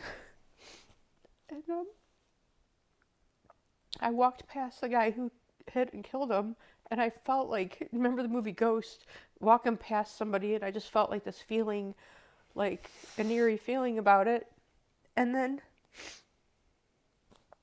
they let me go into the room by myself, and the room, it's like when I looked at him, he's laying there on a gurney, and his face was clean, nothing on his face, but he had this little tube in his mouth, and he had a sheet over him, and I held his hand, and it was cold, like super cold, and I didn't feel like him there. I didn't feel like it was him, you know? And I'm like, I started praying, and I just started saying, I need to know. If he's in heaven, I need to know. And then all of a sudden, I had a rush of peace from my feet up to my head, and I just felt like he's okay. It was just like he was fine. And I had drops of blood, 3 drops of blood, and in my head I was like, the Father, the Son, the Holy Spirit, and that gave me the peace. And then all of a sudden, the pastor of the church walks in, and he goes, let's pray. And I said, wait 1 second. I said, you need to pray for everybody's anger, because something happened here, and I can't explain it. And then all of a sudden, everybody's in the room, and Aunt Brenda has epilepsy. Yeah. And, you know, she's a little bit different than most people. But what she did, though, in the room, like, she put her hands behind Dad's head, and then she went like this, and then she smelled the blood on her hands because the back of his head was all off. And that was, like, horrifying to see that, you know? But she was like this praying, and Kathy started screaming at her, and I said, stop. I said, stop yelling at her. If she needs to do this, let her do this. Yeah. You know? And then everybody's crying and screaming, and it's like chaos is going on. And I looked at the TV on the wall, and there was on the news with Dad, on Channel 19 News. There was a picture of him, and I'm like, what time is it? My kids, I can't let them know. My kids are coming home from school. And we took away Derek's phone because he was being a jerk. And I'm like, I remember calling Derek and saying, Derek, You guys go downstairs, play Webkins, don't answer the phone, don't turn on the TV. Because I was so afraid that you guys were going to see that before I could tell you. And you guys are by yourself, and that would be horrifying. You know, it was bad enough. It's horrifying enough. Then it would be like you guys just being alone. And I was so scared. And there was a guy, he was a counselor, and he's like, hey, I could go with you if you want. And I'm like, no, I could do this. Even though I was a mess, but I was like, oh, I could do this. And then halfway home, I'm like, I can't do this alone. I can't. Like, you know, it's like my mom had died in 2004. I had nobody to turn to. I was just like, I don't have anybody. And the love of my life just died. And how do I do this? Because we put each other first. Our kids were second. And when you have kids one day, do the same thing because you won't regret it. Because, you know, it's like we always thought, like, when we grow old, we'll still have each other because the kids will be gone. Yeah. Because so many people just live through their kids, you know? So, anyways. I think that's good, though. Put each other first. Yeah. So, anyways, the guy ended up meeting me here.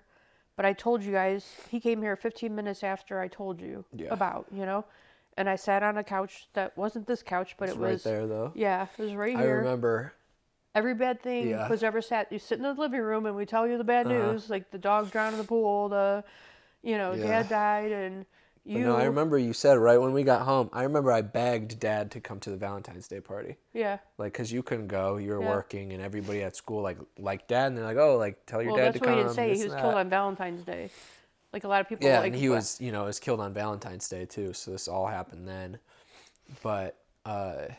But we heard... I kept asking him to go and go and go, and he said no. He picked up somebody else's shift that day. Yeah. He wasn't even supposed to work. He picked up somebody else's route, and. But years later, the guy that was had his route, he came up to Derek in the bank, and the guy said to Derek, he goes, "That should have been me that day," and he goes, "No, that was the day my dad was supposed to die." That's what Derek said to him. Yeah. Whoa. Isn't that crazy? But anyways, so. When somebody takes away your love of your life... That one got me. That was tough. Yeah. When someone takes away the love of your life, it's like you get all these feelings, and as much as I said, don't be angry, I had so much anger, and it was not spoken. I didn't say I wanted to, run this kid over myself. Anytime anything would happen, people would say, oh, run your ass over. And it's just like, it broke my heart every single time. When people say stuff like that, or you're watching TV, like some shows, it's like, one of my favorite shows is it Meet Joe Black or something like that? It's with... Not Family Feud? Yeah, Family Feud's the other one, but Meet Joe Black, there's some lines in there, but he gets hit by a car. And it's like... or by bus or something, like whenever you see that kind of stuff, it's just like, it makes me hurt because it's like, Dad was hit by a car. And so all the time, we didn't know the details about the guy. We didn't know if he was drunk, if he had any kind of stuff in his system, blah, blah, blah. And all we knew is this guy took my life away, my husband's life and my life, my kid's life, his friend's life. It's like everybody's life changed that day. And when you told us right there, I mean, I sat over here. I sat over there. I think Derek sat here, and Derek ran upstairs. I remember exactly what you said too. We played Webkins. We did our thing. You said, "Don't look at the TV, no nothing." And you sat us down. You said, "Dad got into a car accident and he died." And I don't know how we just immediately believed you. Like we didn't even question it. Mm-hmm. We just knew it was a thing, because you called me and you said it's the worst day of my life. Mm-hmm. I remember I said, how was work? And you said it was the worst day of my life. And I'm like, oh, did my mom get fired or something? But no, it was way worse. But I remember just immediately we started crying, and Derek went up to his room and I was puking and throwing up in the bathroom. But yeah, it's just crazy because now if somebody tells me someone dies, I feel like I would just be like, no way. Yeah. Or I would just not feel as much, depending on who it is. But with the trauma that we've had, it's like the feelings that you get when people say that somebody died, you're like, that's life. Not to Yeah, be, not to yeah, be it mean, sucks but it's now. like, or that sucks, and it's like, Yeah. yeah, you're sad for some people, but it's like, It depends how Yeah, close they are to me. yeah. Like if you or Derek died, I'd be Yeah. fucked up for sure. yeah. But So anyways, but I wouldn't back- believe it. If someone called me and said you died, I'd believe it. But if if like someone told me like, oh, blank died, I almost don't believe it at first. I'm like, what, Yeah. really? Like, Well, so we didn't have any details on the guy. Yeah. It's like, it's just we knew that, what happened, and then all of a sudden they said they weren't going to prosecute. And I'm like, what do you mean they're not going to prosecute? This guy killed my husband. Yeah. How are you not going to prosecute? So I called the prosecutor downtown. I'm like, we have to do something. Parma Heights was not going to do anything. And the detective that was there, he helped me. He helped me get a hold of the prosecutor. He did everything. He almost like held my hand through the whole thing. 17 pre-trials, 2.5 years go by. Yeah, that was a long trial. And it was like over and over again. I would take my brother-in-law, sister-in-law, they'd go with me every single time. Final time, when I said to the prosecutor, I said, is there any way that I could have a face-to-face talk with him? I just need to see him. I need to talk to him. But the family didn't. That was the only one they didn't show up for. Only too. one they didn't show up to. The only one they didn't show up to. And I sat across from him and I said, one day when you walk down the aisle, tell me how you could ever live without your husband. One day when you hold your baby in your arms, tell me how you could live without that baby. Yeah. You're never going to know how I feel or my mother-in-law feels or anybody feels. And I had that book of, the memory book of Dad. And I pointed it out. And I talked to him for like an hour myself. I just blah, blah, blah, blah. And I said what I had to feel. The whole time he's sitting there, this is him. He's crying. Sobbing, hurting. You could see the pain. You could feel it. And then when he said about my mother killed herself when, whatever, like she died and now take it back. So he was crying the whole time. Okay, he was crying, and then he said that he knows how my kids feel. That's what he said. Oh. And I was like mad because I'm like, how do you know how my kids feel? And then he said whenever he was 13, his mother killed herself, and now his mother's face is replaced by your dad. Yeah. And I got up, walked around the table. He had 2 attorneys next to him. I had the prosecutor and the detective and a cop. And I walked around the table, past them. Everybody stood up. They were afraid what I was going to do. And I hugged him and I whispered in his ear, if you never see jail time, I'm fine with that because you're going to live in your own prison in your own head. He went in this back room with his attorney and the prosecutor, and he says he just wants this to be done. And he was going to plead guilty. So he pled guilty. They went to sentencing. The judge said to me, he goes, Mrs. Donafee, what would you like to happen here? I go, you know what? I'm not the judge. I'm not the jury. I don't know what you should do here. I don't know. Well, the legal law says 6 months in a home arrest or 6 months in jail.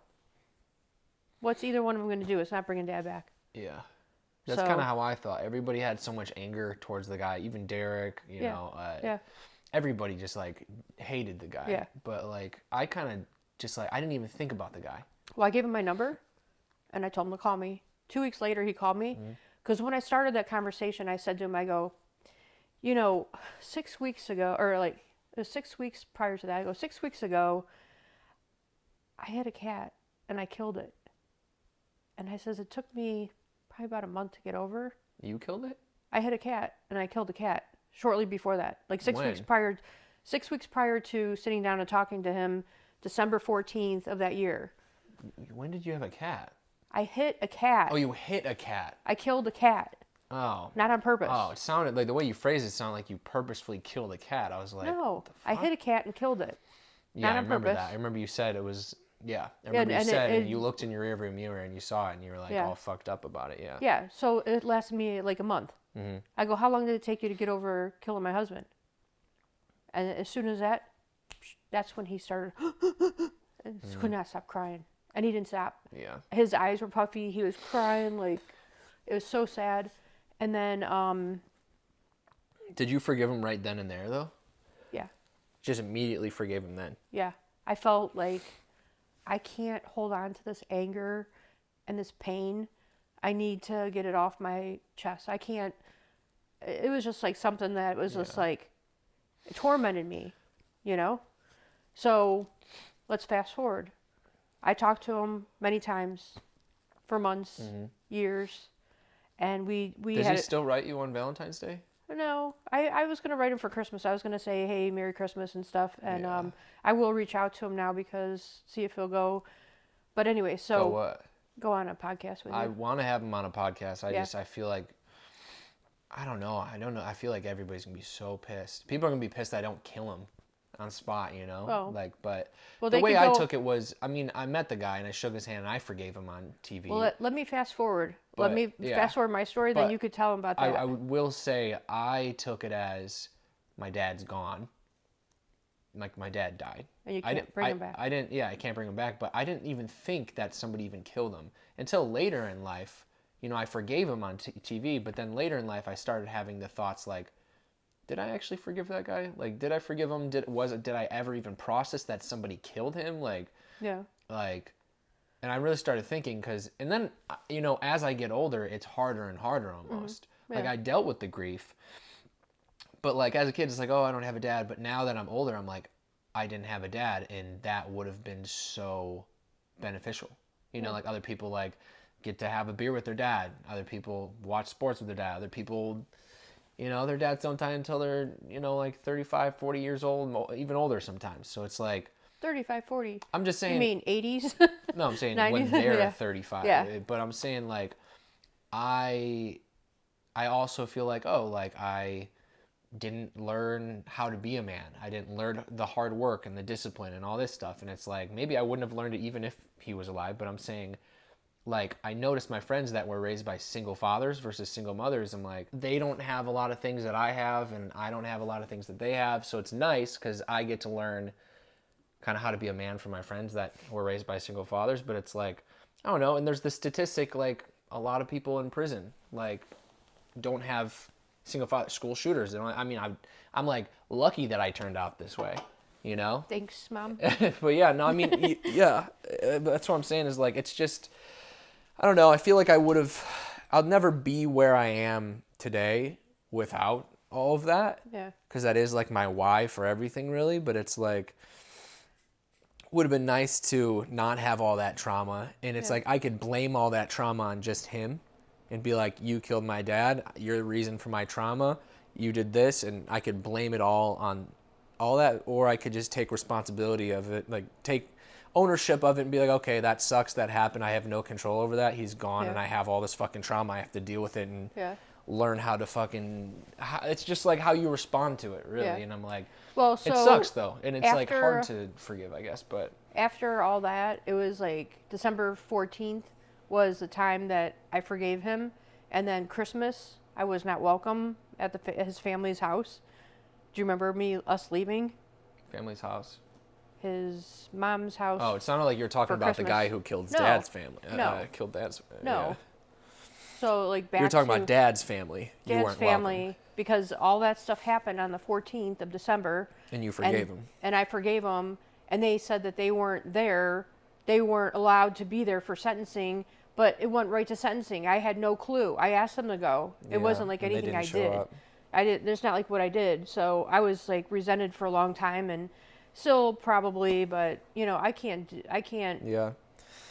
And we were like a big, close, happy family. Don't eat it. Don't eat it. Oh, I just want another ravioli though. No, you don't. I know. I want the Chinese food. But yeah, no. So, anyways, after all that, it's like 5 years. I mean, I opened a business just to show you guys how to live beyond tragedy, which Yeah. was stupid on my part. It wasn't the best move. It wasn't the best move, But but I think it but did you know help what? though. It helped me I think it get actually, through things. but I also think it probably did help us in some way to see. Yeah. Derek might have thought it was stupid or something, but I think a lot of your things worked on me though. Like the things you did, like I think the vacations helped. I think a lot of things that, you know, maybe even Derek didn't like actually might have benefited me. One, because I had a super fucking cool time going on vacation every February 14th. I would have taken him too. Like, Yeah, I but mean, he it's like- didn't want to because he dealt with his trauma in a different way, and Yeah. that's not how he wanted to deal with it. Yeah. But he was older to make that decision where I just dealt with it however you thought would be best, Yeah. kind of. And, Well, so Jess ended up reaching out to me one time, and he's like, I want to get married one day. I want to have a house. I want to do all this stuff. And this was 5.5 years later. yeah. And he goes, could you write a letter to the courts for me so I could get my license back? And I'm like, Ugh. I go, what does your attorney say? And he said, I can't afford that attorney. So I paid $300 out of $500 for an attorney for him. But I told him, I said, but I want to meet you earlier because I want to hear what happened. It's going to be painful for both of us. Oh, you wanted to hear everything. I wanted to hear his side of the story. And he told me word for word. We cried. Is there there's stuff that I don't know then too? No, it's just his feelings as he saw, what he did. I mean, But he I saw don't Dad know straight in what his eyes. I don't know what he saw. He saw Dad straight in the eyes, like come at him. But he was like, he went reach down to go play with his radio. Yeah. And then he looked up. Next thing he saw Dad coming towards his eyes, and it hit the windshield. He couldn't see anything else. But Dad flew off 500 feet. That's crazy. But the thing is that's distracted driving. That's why I tell you and your brother all the time: do not play with your phone. Do not play Yeah. with your phone. Do not play with your phone. I'm working on that big time. It's important. Yeah. So, anyways, he met me down there painfully. We talked from 9 o'clock until 11 o'clock and cried. And I told him what I did. I actually paid a stripper to take him out and get him drunk and planted weed in his car. And we called the police station every single place he went. Damn. And I remember when you were doing that shit. Yeah. I remember his MySpace picture. I still have that MySpace picture burned into my head. I know Yeah. exactly what it looks like. I mean, I wanted him to get in trouble so bad for Yeah. something else because I knew he wasn't going to get anything for what he did. Yeah.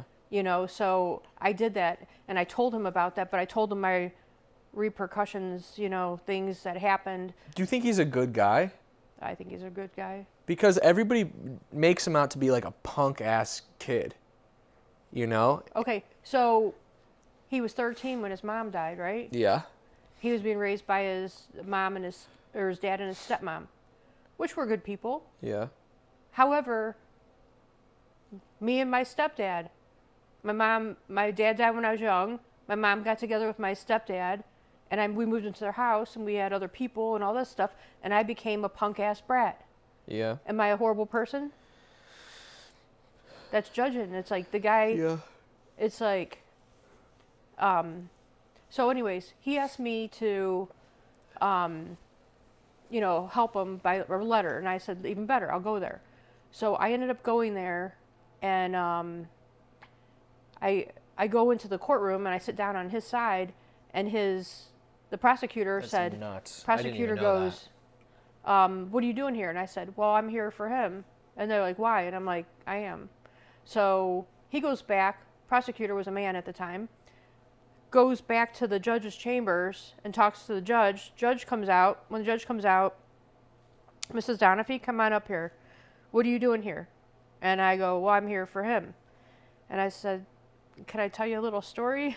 I said, this guy, he pled guilty, but we both know if a judge and a jury, if a jury came to a jury trial, they would say that my husband was out of the crosswalk and it was his fault. But this kid instead, he pled guilty. I says he didn't have to plead guilty. He could have let this go and he would have got charged for nothing. Yeah. And I said, but he did all this time. And now I said, I have to tell you another story. I said, 5.5 years ago, I opened a business, or 3.5 years ago, I opened a business to show my kids how to live beyond tragedy.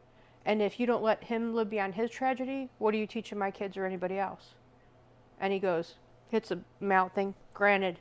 He goes, last time you were here and this time you were here, he goes, I've never seen anything like it. And I says, it's not me. I said, I feel like God's using me to help out here.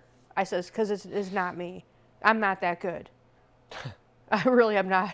I didn't want to tell him that, I planted weed in this guy's car and called the cops every single place, That's funny. But when I told Jess about that. Did you feel different? Like, did it feel like God was actually doing it? I did.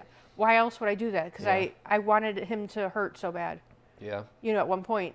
So, but I did, when I told Jess about that, he laughed his ass off. He laughed so hard. He goes, it's so funny. But do you remember whenever I went on that date? DUI dentist? Oh, yeah, that was I go out with a guy. That's a fucking episode. If you make that into a series, like a TV series, your book, it would just be like DUI dentist would be an episode. Oh, yeah. That'd be one of the split ends. Yeah. It'd be broken tooth. Yeah.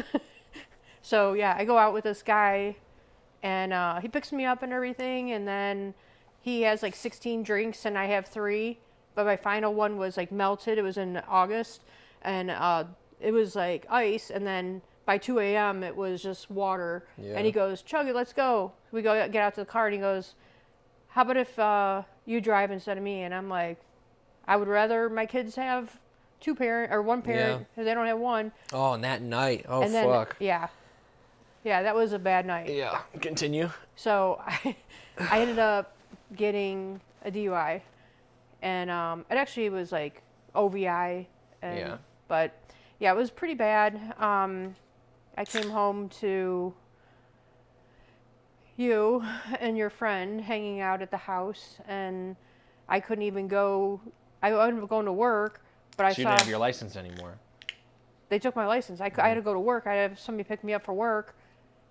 And then when I had to have somebody come bring me home, because I got a phone call saying you were going to the hospital, Yeah.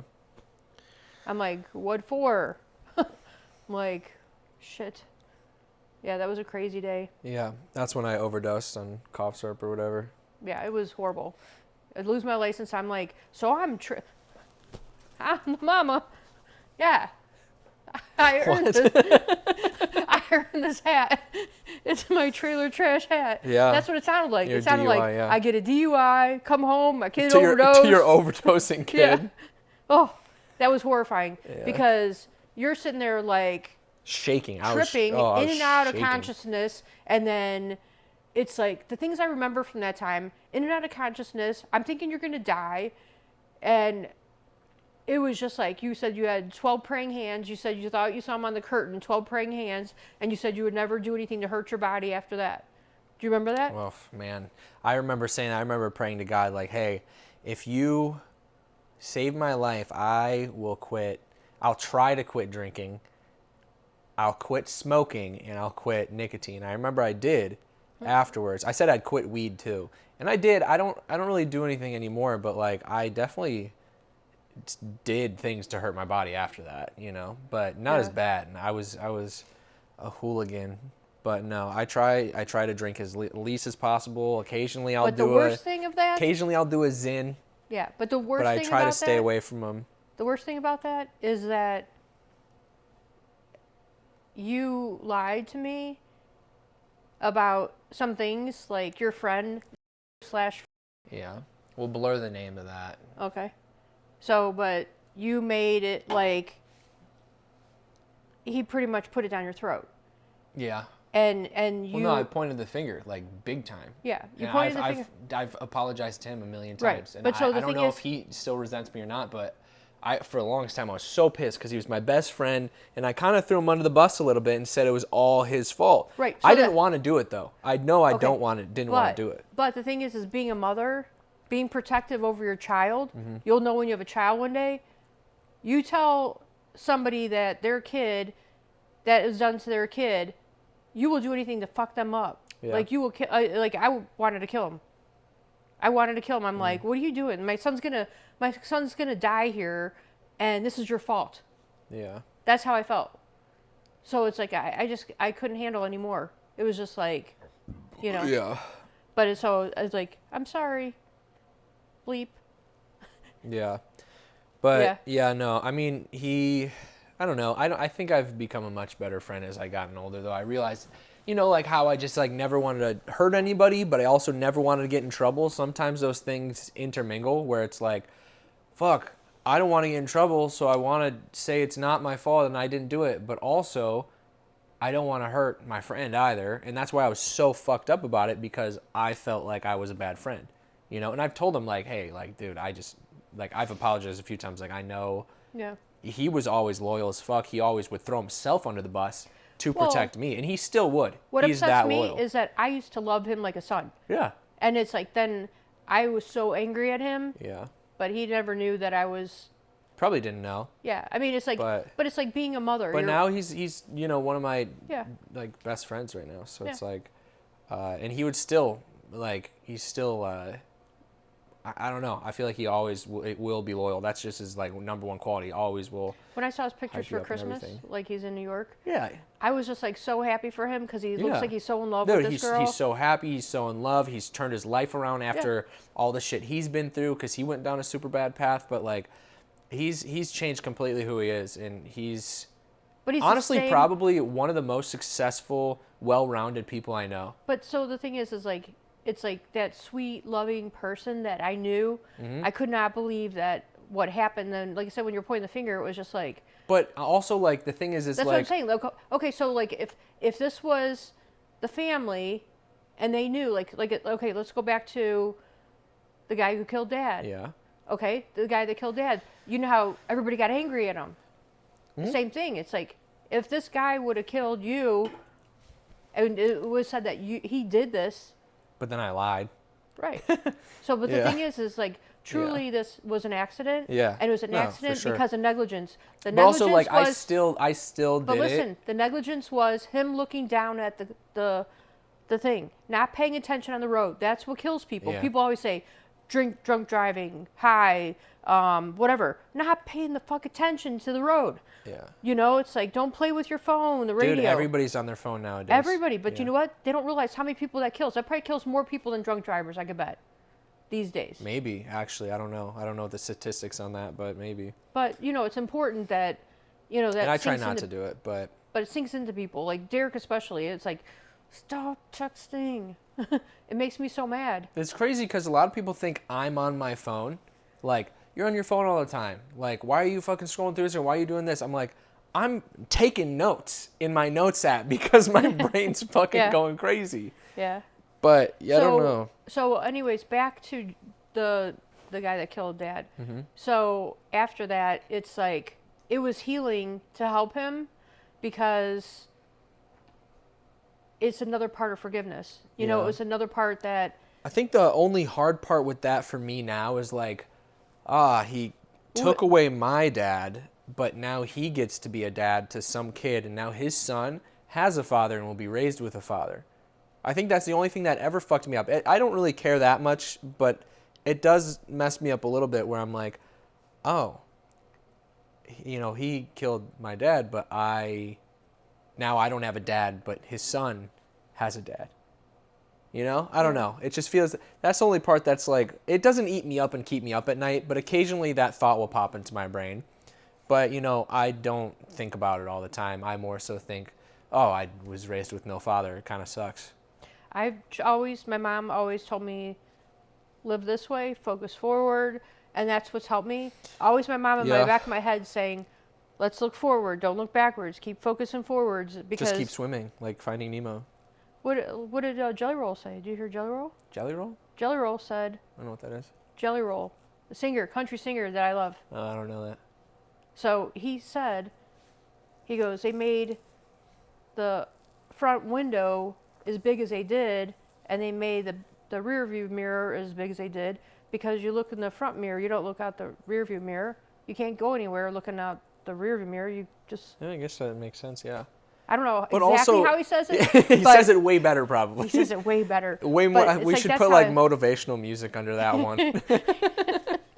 But no, Zachary Stockhill, from the course I took, he says, like, if you're worried about the past, well, also there's this too. They said the future is anxiety, the past is depression, the only peace is in the now, in the present. But also, what Zachary Stockhill told me is like, he's like, the past doesn't even exist. Like, you listening, or are you I'm listening. obsessed with your dog? I'm obsessed with my dog. Look at her. She's like, She's wearing the mama hat. and she's laying on her back. She's laying on her back. But no, so pretty much, Zachary Stockill is like, the future hasn't happened yet. Mm-hmm.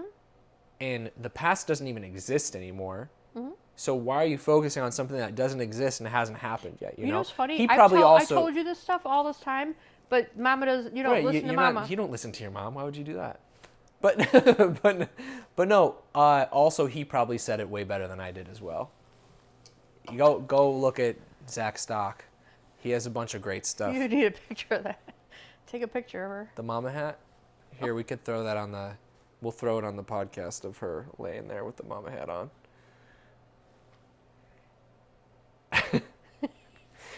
But I do have one more gift. How long have we been talking? How long do you think we've been talking for? 3 hours. Almost. Yeah. I think it's an hour and 40 something. I mean, like 2:40. But you do have one more gift, and this was a last minute gift. I don't know if you're even gonna like it. The mama hat, I knew you would think is funny. The Boyer D, I knew would be interesting. This one, I don't even know if you're gonna like. Boy RD. What you like eggs, right? Like them. Yeah. You eat eggs pretty often. Yeah. I do because I have to, but it makes me sick every time. Oh, fuck. Well, so how do you like to eat your eggs? I like to eat my eggs. I've made those muffin eggs. Yeah, you do the egg bites now. Yeah. I make egg bites. But do you like any other kind of eggs? Like, what's your other? I like hard-boiled eggs. Okay. So, I got this because you have every appliance known to man. You have, except for like the needed ones, like a hand mixer, like a good set of knives and stuff. I have knives. But you don't have this useless thing. I wrapped it in a towel. Okay. Oh, it's an egg maker. It's an egg cooker. Oh. And you can make a dozen hard-boiled eggs at once. That's awesome. It feeds 4 to 6 people. Could I just make... I got you the bigger one. There was a smaller one for, I think, 6 eggs, but I got you the deluxe egg cooker. That's going to be awesome. Yeah. You can make That's deviled, poached, omelets in there, soft-boiled. You can make ramen eggs. Yeah. I don't like ramen eggs. I don't like the jelly. Whenever the... Oh, the jelly. I like those. Ugh. I like the jelly ramen eggs. I don't like them poached, and I don't like them soft-boiled. Blech. Oh, so you don't like runny? No. Oh. I used to. I was going to get you, like, an egg poacher. No. And I was like, Good. I don't think she likes the drippy eggs. This is good. Now I have to find a place to put this appliance. No. I got an island. My island is pretty full, but I could put this in there. Just leave it on the counter with eggs in it. No. People will be like, you haven't. Tell them it's an egg incubator, and you're gonna like make raise chickens. People are gonna believe you too, probably. Egg incubator. Thank you. Just say they're mini Aggies, little puppies that are gonna hatch from or something. Yeah. Why is this wet? I don't know. I think I was in the hot tub. Oh. But yeah, so. So, anyways, like we ended up going on TV after that. Oh right, yeah. There was a lady who was a newscaster, and she was in Brunswick, and then in a bathroom we bumped into each other, and I didn't even know who she was. And kissed. No. She didn't like me because I'm white. Really? Yeah. Oh. I'm just kidding. Does she like other type of people? Maybe. I think she's married. To who? Her husband? Oh, well, no, she didn't like you because you're a woman then. Oh, okay. Yeah. Probably. So anyways, so she goes, I bumped into her again, and she goes, I'm so sorry. And I'm like, I'm sorry. And then I saw her with the news crew. I saw her with the news crew, and I said, are you in the news? And she's like, oh, yeah. She goes, we're filming a story about the tornado that came through. And I'm like, oh, okay. I said, I don't even watch the news. I haven't watched the news since my husband was killed because they posted his picture all over, and it just freaked me out, you know? I'm like, how did they get his picture? It's also not a good picture. No. It was his picture for his badge, for his... Yeah. I was like, how did they get his picture? That just freaked me out. And then I'm like, don't watch TV. Yeah. So anyway, so then she asked me, do you think he would do an interview? And I'm like... No, he's dead. No. The guy who killed Dad. And then that's when we went to Krispy Kreme, and you met him. And then we went over to the post office, and I had... Could you ever be friends with him? Like someone who, like, could you look him in the eye every single time you hang out and be friends with someone like that? No, there's no way. No, I could be nice to him and care for him, I don't wish him bad. Okay, so this is another thing that helped me forgive him and see his side. A friend of ours, Patty, I'm not saying her last name, but her son was driving down a street and there was a van. He's following behind. The van went like this, and then he hit a bicycle and he killed a guy. And he didn't get charged with anything. Wow. Because the people forgave him because they knew it was an accident. This was an accident. This was hard to take, hard to stomach, the fact that it was an accident. Yeah. And the way cousin Tina, would always say, that was his day. He was supposed to die. God chose that day to take him home. Yeah, I think that just sucks to hear. It does suck to hear. It sucks to live it. Yeah. It's You just know? like, I don't know, because it's like you want to think otherwise. You want to think like, no, like somebody took his life that day. You know? But then you get mad at God. You get mad at God because it's like, well, how I could never God... was. Well, some people do. I'm not saying who, but some people do. Some people do. And think, how could a God do that? Well, we're all here. We're all going to live. We're all going to die. And, you know, so... Yeah. But yeah, so then we met him at Krispy Kreme, and there was the new segment where I saw him, and I remember what he looks like, and I remember shaking his hand. I have that video on my phone. Was there any other conversation that was had between me and him, or? Yeah. He said he was sorry to you. He goes, and then he was like, sorry, he doesn't even... Sorry, bro. No, he goes, no. He was just No, I don't pretty remember. pretty much what he said was, sorry is kind of lame to say. He goes, but it's like, I can't express how sorry I am. He just, you know, he really wanted to talk to Derek. He wanted to tell him, you know, I'm sure he would have stood there and took the punches. That's the kind of kid he is, or kid he was at the time. I wonder, one, how that changed him. There's so many things. He was 19 years old. That's got to be like my 100th interview for sure. It's got to be like 19 years old, and now he's 16 years later. How old would he be? I don't know, like 20. No, I don't know. 19 plus 16. I don't know. I haven't been in school in so long. I can't even add that together now. 19, that's 20. Think of 20 plus what? 15? 2015 is, that was like, how many years ago? 2015 was... Oh, you can't even count. Forget about it. I don't know. 35? He's 36, right? Yeah. That So all? I have a don't question know. for you.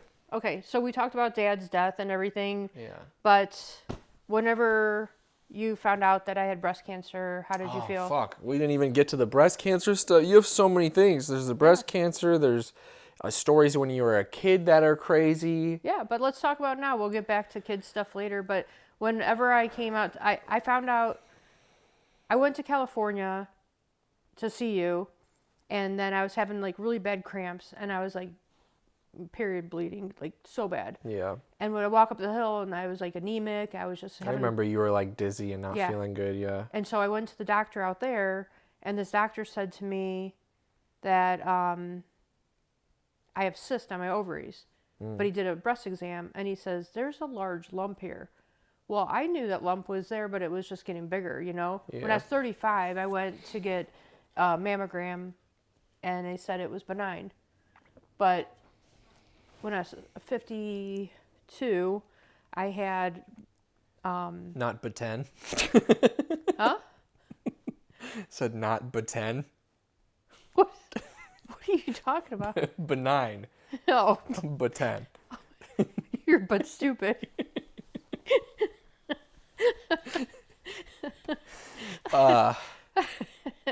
So, anyway. That's how we deal with our traumas. silly. We just make fun of it and laugh. Yeah.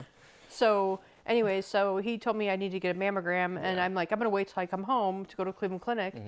And then I had a mammogram, and they said it was benign. So the doctor was so happy, and he's like, I'm so glad, you know, this is fine. I'm glad you went. Yeah. They said they want to get a biopsy. And when they did the biopsy, I got a phone call that morning, next day, and they said, I want you to write this down. And I said, okay. And you have invasive lobular carcinoma and pleomorphic lobular carcinoma. I go, what's that? And they said, it's cancer, breast cancer. And I'm like, what? And yeah, so I was That's like, crazy you memorized that. how am I going to tell Yeah. how am I going to tell my kids? Like, same thing. Like, Yeah, the whenever same I was thing. trying to tell Yeah. you guys, you know, how am I going to tell my kids that I could die? You know, it's like, Yeah. so, I'd listen to, like, a lot of different things, but Wayne Dyer is one of my favorite people to listen to. Yeah, Wayne Dyer. I think, yeah. Yeah. So, he said he will never die from cancer. Yeah. And he didn't die from cancer, but it was like something he said, he put it out there. And that's the same thing I said. I'm not going to die from cancer, you know? And I was pretty sure. I wasn't scared whenever they said I was going to die from cancer. I was more scared of telling you guys. I wasn't scared of what was going to be next, you know? So That's a scary thing. it could be scary, but it was scary. I'm like, I actually, Diet Coke, now that we're on the cancer thing, this is my first Diet Coke in about, I don't know, I think like 2-3 months. I gave it up this year because there's part of me that's like, I think Diet Coke caused it. Yeah, possibly. But apparently there's studies where like debunks it and stuff. I don't know. Well, It could be anything that causes It's breast everything. cancer. But We have anything from perfumes, air fresheners, makeup. I work around chemicals, yeah, blah, blah, blah. your whole life worked around hairspray, whatever. inhaled probably an entire bottle at this Yeah. point. Yeah. Yeah. There's many But- different things. Yeah. So I told Derek, First? uh-huh, Oh. Call them. and then I came. Oh, I know he lived with you at the time, right? Mm-hmm. Yeah. Yeah, and then I went out to California and told you. Yeah. And I remember being at that sushi Yeah, restaurant, it's still there. and you couldn't even eat. No, it was bad. You were just like, I don't even think you ate a bite. I was 20. I was 20. Yeah. Were you? Yeah, I was 20. I wasn't 21 yet because 21 I came here for your surgery. So I was 20 It years was old. 2018. Yeah, so I was 20, 2018. I think. When you told me it was bad, Yeah.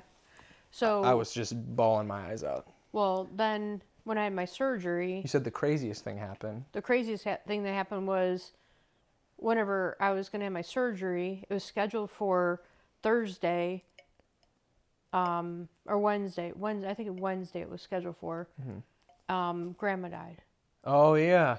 We went to her hospice, and remember Yeah. you were like, do we have to see Dude. this? Derek was so mad that he had to see her like that Yeah, he was not because having it. he's like, that's his last memory of her. Yeah, same. And it's just, I remember just like, that's not her.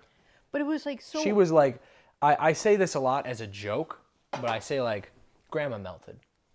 Like she like literally looked like somebody held, like she was made of wax and someone held like flames over her. Like she actually like looked like she was melting. You remember Oh. her joke? We'll get into that. You remember she wore the snowman shirt and she would always go, I'm melting, I'm melting. Yeah. Eventually it happened. That's so bad. No, she was a But no, sweetheart. yeah, no, she was But it's great. like I hated seeing her like that because, like, when somebody's in hospice, people always say like, you know, hospice is good and all this, and hospice is good, but it's like it's also like, I do believe in Kevorkian, and I think if you could put a dog down, you know, and make them in peace and Yeah. comfortable, but there's too much craziness in the world that people would just kill people, you know, Oh, and do yeah. it. But it's like in that case, she needed to be put down. Like she was like. It was sad to see her. Yeah, I remember like, I was thinking, I was like, fuck, like, I want her to die. Like, I want her to die because... this is not her. This is not Yeah. how. And the craziest thing is we didn't cry when Grandma died. But if you knew Grandma, if you knew her, she would hate for anybody to see her like that. Oh, She was yeah. always such put together. She was always put together. Her hair, she always was put together. Like, and to see her like that, Yeah. and it was sad. But no, when we were at her funeral, I couldn't go. yeah, you can go, but, I mean, you could have, but, I picked out her dress. yeah. Didn't you I do know her I said- hair? I did her hair and I did her nails. And you did your mom's hair And I for felt her funeral. okay. So whenever I sat next to, I was doing her hair, and it was at the funeral home, and I had the music. It was by Mercy Me. I Could Only Imagine, and I felt her standing right next to me. Wow. I felt her here, and I was doing her nails and her hair here, and it's like I didn't cry. I just sang. I sang and It sounds like psychotic. I wasn't Cut Grandma's dancing. hair, like, I wasn't I don't dancing. even I was know just what singing. Mercy is. Just like singing a song while cutting a dead person's hair, clipping their nails. Look it up. Look up the song. It's But no, that's crazy to me that you did your mom's hair. Oh, my and mom's? makeup. I didn't do my mom's Like, makeup. for her I did her funeral. hair, and when I did her hair, I curled it, not knowing that the embalming fluid, like the higher you have the heat, the more it smells, and it's like it steams, like it burns. And my mom's, I had it up too high, and I'm like, oh my gosh, I thought it was gonna burn off. Just It was lights like, on fire. There That'd be was smoke crazy. that came from it. But me and my mom, every single time my mom had the 11 things here, like how it goes like 11 here. And I would always go, stop doing that. Every time she's like, look in the mirror, she's got her eyebrows like that. And I'd flick her in the forehead, stop it. And so when I got done doing her hair, I flicked her in the forehead. But it hurt my finger because it was hard. Oh. It was like, I had to do it because I was Yeah. just, me, silly and goofing off whenever I'm like stressed or Yeah. anxiety, That's what I do too. But no, at the funeral, I remember Derek cried. But it's because we walked over to Dad's grave because they're at the same place. So it's like, But at he the cried same at that, time- but we both cried, but we didn't cry for Grandma's really. But at the same time, you guys Because it was her didn't time know to if you were go. going to lose me or not. Like you guys, Yeah, you that guys was- were going to the funeral, Yeah. not knowing if I was going to die from this cancer. Yeah. But like, so after I got out of my surgery, I remember going in, before I went into my surgery, I did a video and I'm like, okay, bye-bye titties. Oh my God. Remember? I have the video of you after. And Derek was like, Oh yeah. Derek was mad that I was recording. He's like, because you're like, Liam, record this, please. And I was like, fuck, I mean, I want to record it, but she's like fucked up. And like, you just got your tits cut off. So Yeah. I'm like, you're fucked up, no tits, and just laying there like, Liam, I had like a please." morphine drip in me Yeah. and stuff like that. And Derek's like, you shouldn't record this or whatever. But I was like, my mom said so. I don't care. And you're like, hey everyone, because you were doing like the countdown to yeah. your surgery and breast cancer. You're doing Yeah. all that stuff, and And you're even like, afterwards, people were criticizing me for doing afterwards afterwards. too, but- Afterwards, I'd be like, this is what's going on and everything. And yeah, I've seen your boobs more times than I've had more boob surgeries than anything. I've had like Yeah. 7 surgeries already. I've probably seen like the amount of girls' boobs I've seen in person is probably the amount of times I've seen yours now at this point, just because like all the surgeries you're going through, like Yeah. you've had them redone like 10 different times now. 7. 7 times? It's That's 7 crazy. surgeries on my boobs. Because I they just had, my keep, last like- one was 7. Exactly today is 6 weeks ago. Because they keep flipping, right? No. What happens then? The first one was put in backwards. And then the next one was, it's just like so many screw ups. I don't want to get into that. But no, But- it was definitely hard that day where I was like, Grandma's dying, my dad's dead, they told me your to mom's have- just your mom's gone, never had a grandpa. I'm like, I got no fucking family if she dies. I have my brother and that's it. It's like I never had a grandfather, had a father for 10 years, and then your mom died, and then she's gonna die, and I want her to now. And it's like if I lose you, I literally have nothing at all. I have Derek, but Derek lives in Ohio. I live in LA. So I was like, that would suck. I don't even know what I would do at that point. Yeah. But, Well, they So told me I I had to have cried chemo before, and but- radiation and all that stuff. And, my sister already just went through, having cancer and she had chemo. And my half brother, he had allergic reaction to chemo, and I'm sure that's what killed him. My half sister, she had allergic reaction to chemo and couldn't continue doing it. And I'm like, I'm allergic to everything. I'm going to end up dying from chemo. yeah. I'm not doing it. And so I refused chemo and radiation and went to like a natural diet, and I have to get back to that. Not eating raviolis and shit. Yeah. and, Ravioli and Diet Coke. Yeah. Back to the. Yeah, I the got to get back to yeah. my normal diet so I could stay. Well, But so I did go to cancer treatment centers. Now it's called City of Hope. Uh-huh. But I get regular PET scans once a year now, and because the everything's mammogram, you fine. said you should have done regular mammograms. no, they should have done a biopsy back when I was 35. They would have caught it back then. Yeah. And it was But- stage what? I was stage 3B, almost stage 4. And you're alive. Yeah. They said I wasn't going to live if I didn't do chemo or radiation. And you didn't do chemo So radiation. my tonsil was showing that there was something in my tonsil, and I had Uh-huh. a 2.6 centimeter tumor in my tonsil. And they took a biopsy, right?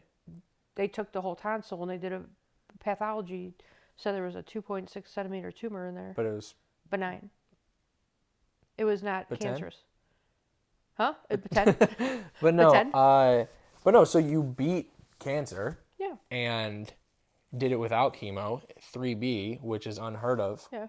Round of applause for that. Yeah. But also, what But I have to get back to taking care of my you health gotta again. get back to working out and Yeah. eating healthy. But I how? got this lump on my head that's not going away. That's definitely been scaring me this past week since Yeah. you've told me about having a lump on your head and it's growing. That's not growing. It's still. But it's my brain's coming out. Your brain, you're too smart, where your brain's falling out. Yeah, Yeah. that's also scary. You need that in there. But At least I have one. that's true. I got nothing in this thing. You see that sticker I have in my car? No. It says, "Did you lose something?" And it's somebody holding a brain. That's actually funny. But no. So how did you beat cancer then? Well, I did the Gerson therapy diet. That's what I was doing. It was juicing and all that. I didn't do the We went coffee vegan. enema. You went vegan, didn't you? Yeah. I didn't do the coffee enema, but I did do the Gerson therapy diet for a long time. But it was like a lot of juice and a lot of money to keep doing that. It was so expensive. But I'm going to get back to it in a sense where that's why I was going to Or at least eat healthier, I guess, right? Yeah. We don't even know what the fuck's in our food, you know? Our food's banned in a bunch of different countries, so. Yeah. I mean, I don't know. But I'll get back to fruits, vegetables, and eggs. Yeah, you got plenty of eggs now. Well, if it that's what hurts I your started- stomach, don't eat eggs. No, but I have the receipt. You could return it.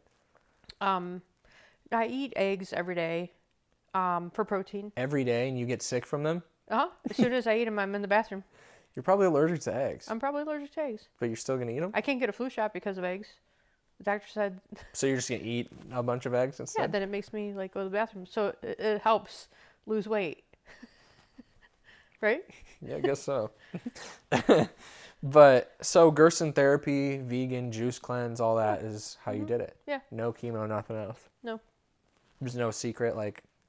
No secret. There was someone at the gym who And was looking at like a cancer thing. It was like how to beat cancer or something. I went up to him. I said, "Hey, my mom had stage 3. I think I knew it was 3. I didn't know 3B, but I was like, my mom had cancer and she's fine. She had a double mastectomy, blah blah blah." And I told him like, she went vegan and started doing like juice cleanses, and she's been fine ever since. So. You know what the doctor... And it probably doesn't work for everybody, but any knowledge to anybody would be helpful. So hopefully.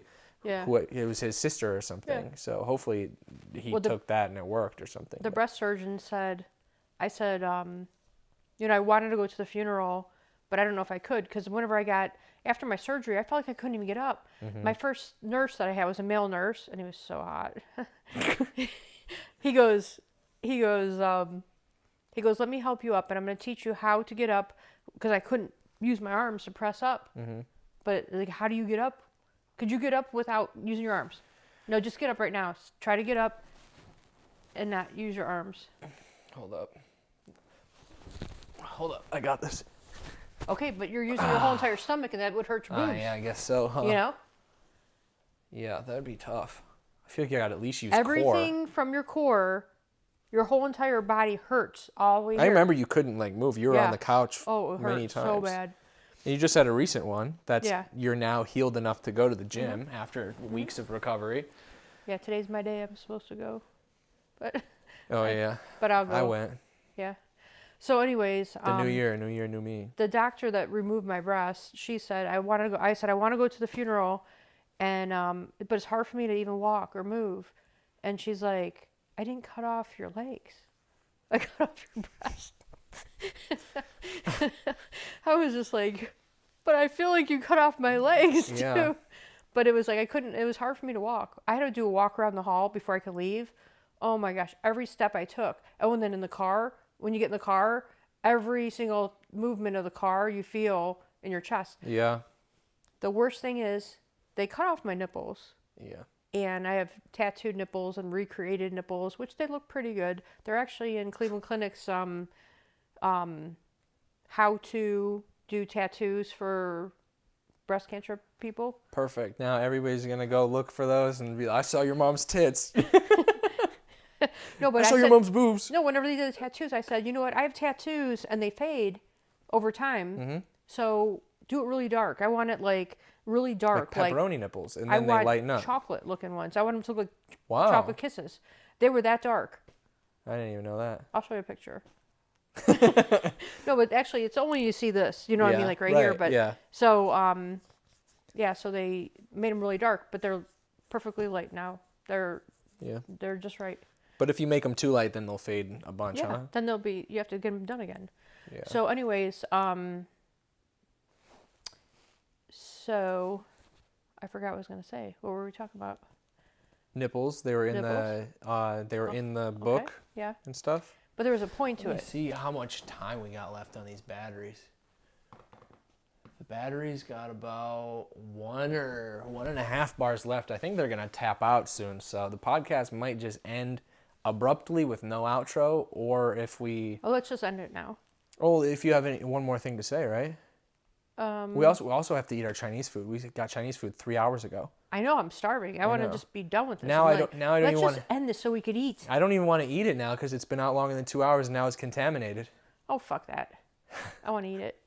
I don't care. No, I'm gonna eat it for sure. But Yeah. is there anything else you want to say to the people about breast cancer, relationships, hair, about your Okay. life, about how it is to have children? Okay. So, Also, I was wondering how it was when I started getting a following on TikTok. Like, how did you feel? Were you like, oh, like, that's awesome? I told Jake Paul's mom, come on. Okay, so you thought it was awesome. Yeah. I was very proud of you. Finally, he's not broke. He's not fucking broke. Yeah. Yeah. He's finally not taking all my money. He just needs to pay me back. You got that on tape. Yeah. I just gave you $1,000 the other day. Oh, that was a Christmas present. That wasn't pay me back. That was to pay you back. That was a Christmas present. Oh, so now I have to give you money on top of that. You owe me a lot of money. Whatever. You'll get it. I just need help. You know you're getting a lot of money. You know my goal in life is to make so much money that Derek can do whatever he know what? wants. You You know can what? do whatever That's you not your want. job. Your house is paid off. My wife and kids, my kids can work for things, but you know, they could always, I don't know, my wife can fucking do whatever she wants. I could do whatever I want. I want to make stupid money is the goal. Okay. All I want for my kids is to be happy. That's the biggest thing. And I want you to have a relationship with love, happiness, unconditional love, and passion, and forever and ever. And God. Good, yeah. You've really wanted that for a long time because when I moved to LA, I kind of stopped. I want you to have a relationship with God, but that is up to you. I'm trying. I told you I've been looking into spirituality, religion. I read the Book of John. I've looked into Buddhism. I want to do a series where I talk to That's Buddhists. totally opposite. That's No, totally opposite, but I'm it's just like, trying to figure out what I'm looking for answers. So I started praying. I try to pray every day. are you who you're praying to? God. God. I'm trying to figure that out, you know. I don't know everything. I That think could be a whole entire podcast. well, that's why I want to Like- talk to Buddhist monks. I want to talk to Christians, Catholics. I want to talk to Muslims. I want to talk to people of all faith and see what they think, and I want to connect the dots, and I'm going to continue to pray to God. And Christians tell me pray to Jesus as like God and like ask Jesus to show himself and all this stuff. And, you know, I've tried that and I try following that path and I'm trying to pursue everything because Christianity was what I was raised with, but how do I know that's the way or that's the one? But that's the one I'm trying to get back to for sure. Yeah. Because I was a very good Christian boy growing up. I told girls no when they were naked on top of me. Do you want to have sex with me? And I was like, nope, I'm waiting till marriage. I'm waiting for sex. I waited so long. And then I became a degenerate for a little bit. And now I'm trying to, you know, I don't know. I'm trying to see what my faith is. It just sucks because faith is blind a lot of the times. But my uncertainty is what is like one of my biggest fears, like because of the OCD.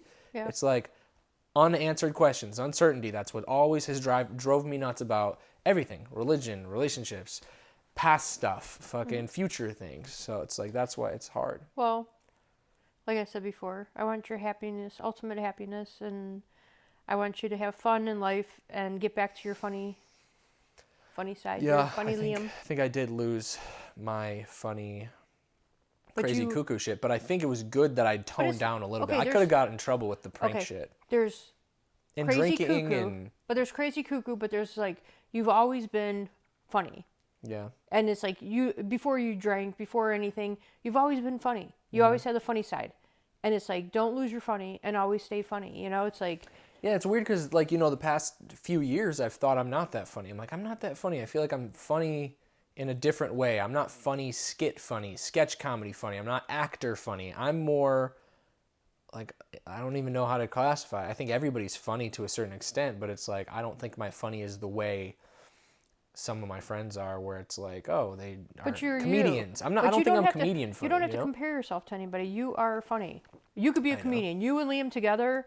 I always say you guys should go on stand up, like do stand up, and just Maybe. sit there and talk because you'd be freaking hilarious. I don't know. But yeah, I don't know. I think I want to be more silly and goofy. I think just like with content, you don't get brand deals with this and that. But I don't know. There's so much stuff that But they pushed like me away funny. from being silly funny. But I want to get back to it. I want to be as funny as I can be for my content. I want to Yeah. be myself, be my authentic, real self. Because anytime I turn a camera on and I'm not myself, one, the video doesn't do good. Two, I can't connect with the audience or my friends or family. And three, people know it's bullshit. And four, I'm not happy when I'm not being my full self. And I'm not that funny when I'm not being myself. So that's why I want to be myself on camera for anything. And that's why I like the interview, podcasting, talking stuff. Yeah. But when I set up a camera or like an audition and I go, hi, my name is Liam Donafy. I'm 6 foot tall and I'm with blah, blah, blah talent. Mm-hmm. It's like, it just feels so gross and, that made me like cringe in Okay. itself. But remember when you would go to like Mino classes, they would always, Yeah, there are things like don't like always be yourself through the Yeah. character. And I think, Yeah. I don't know, that's what I'm trying to do is like, just I be mean, myself more. to go back to Maybe. one of his classes because I'd be so fucking nervous if I went back to like an acting class and doing a scene. I'd be like, No, but it's like- I'd be like sweating and shaking, about to throw up.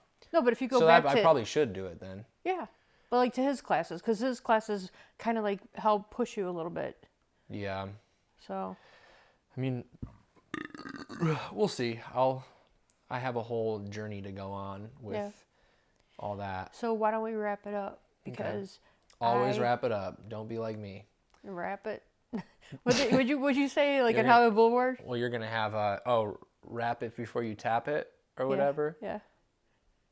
Don't be silly. Protect your willy. Something about snake.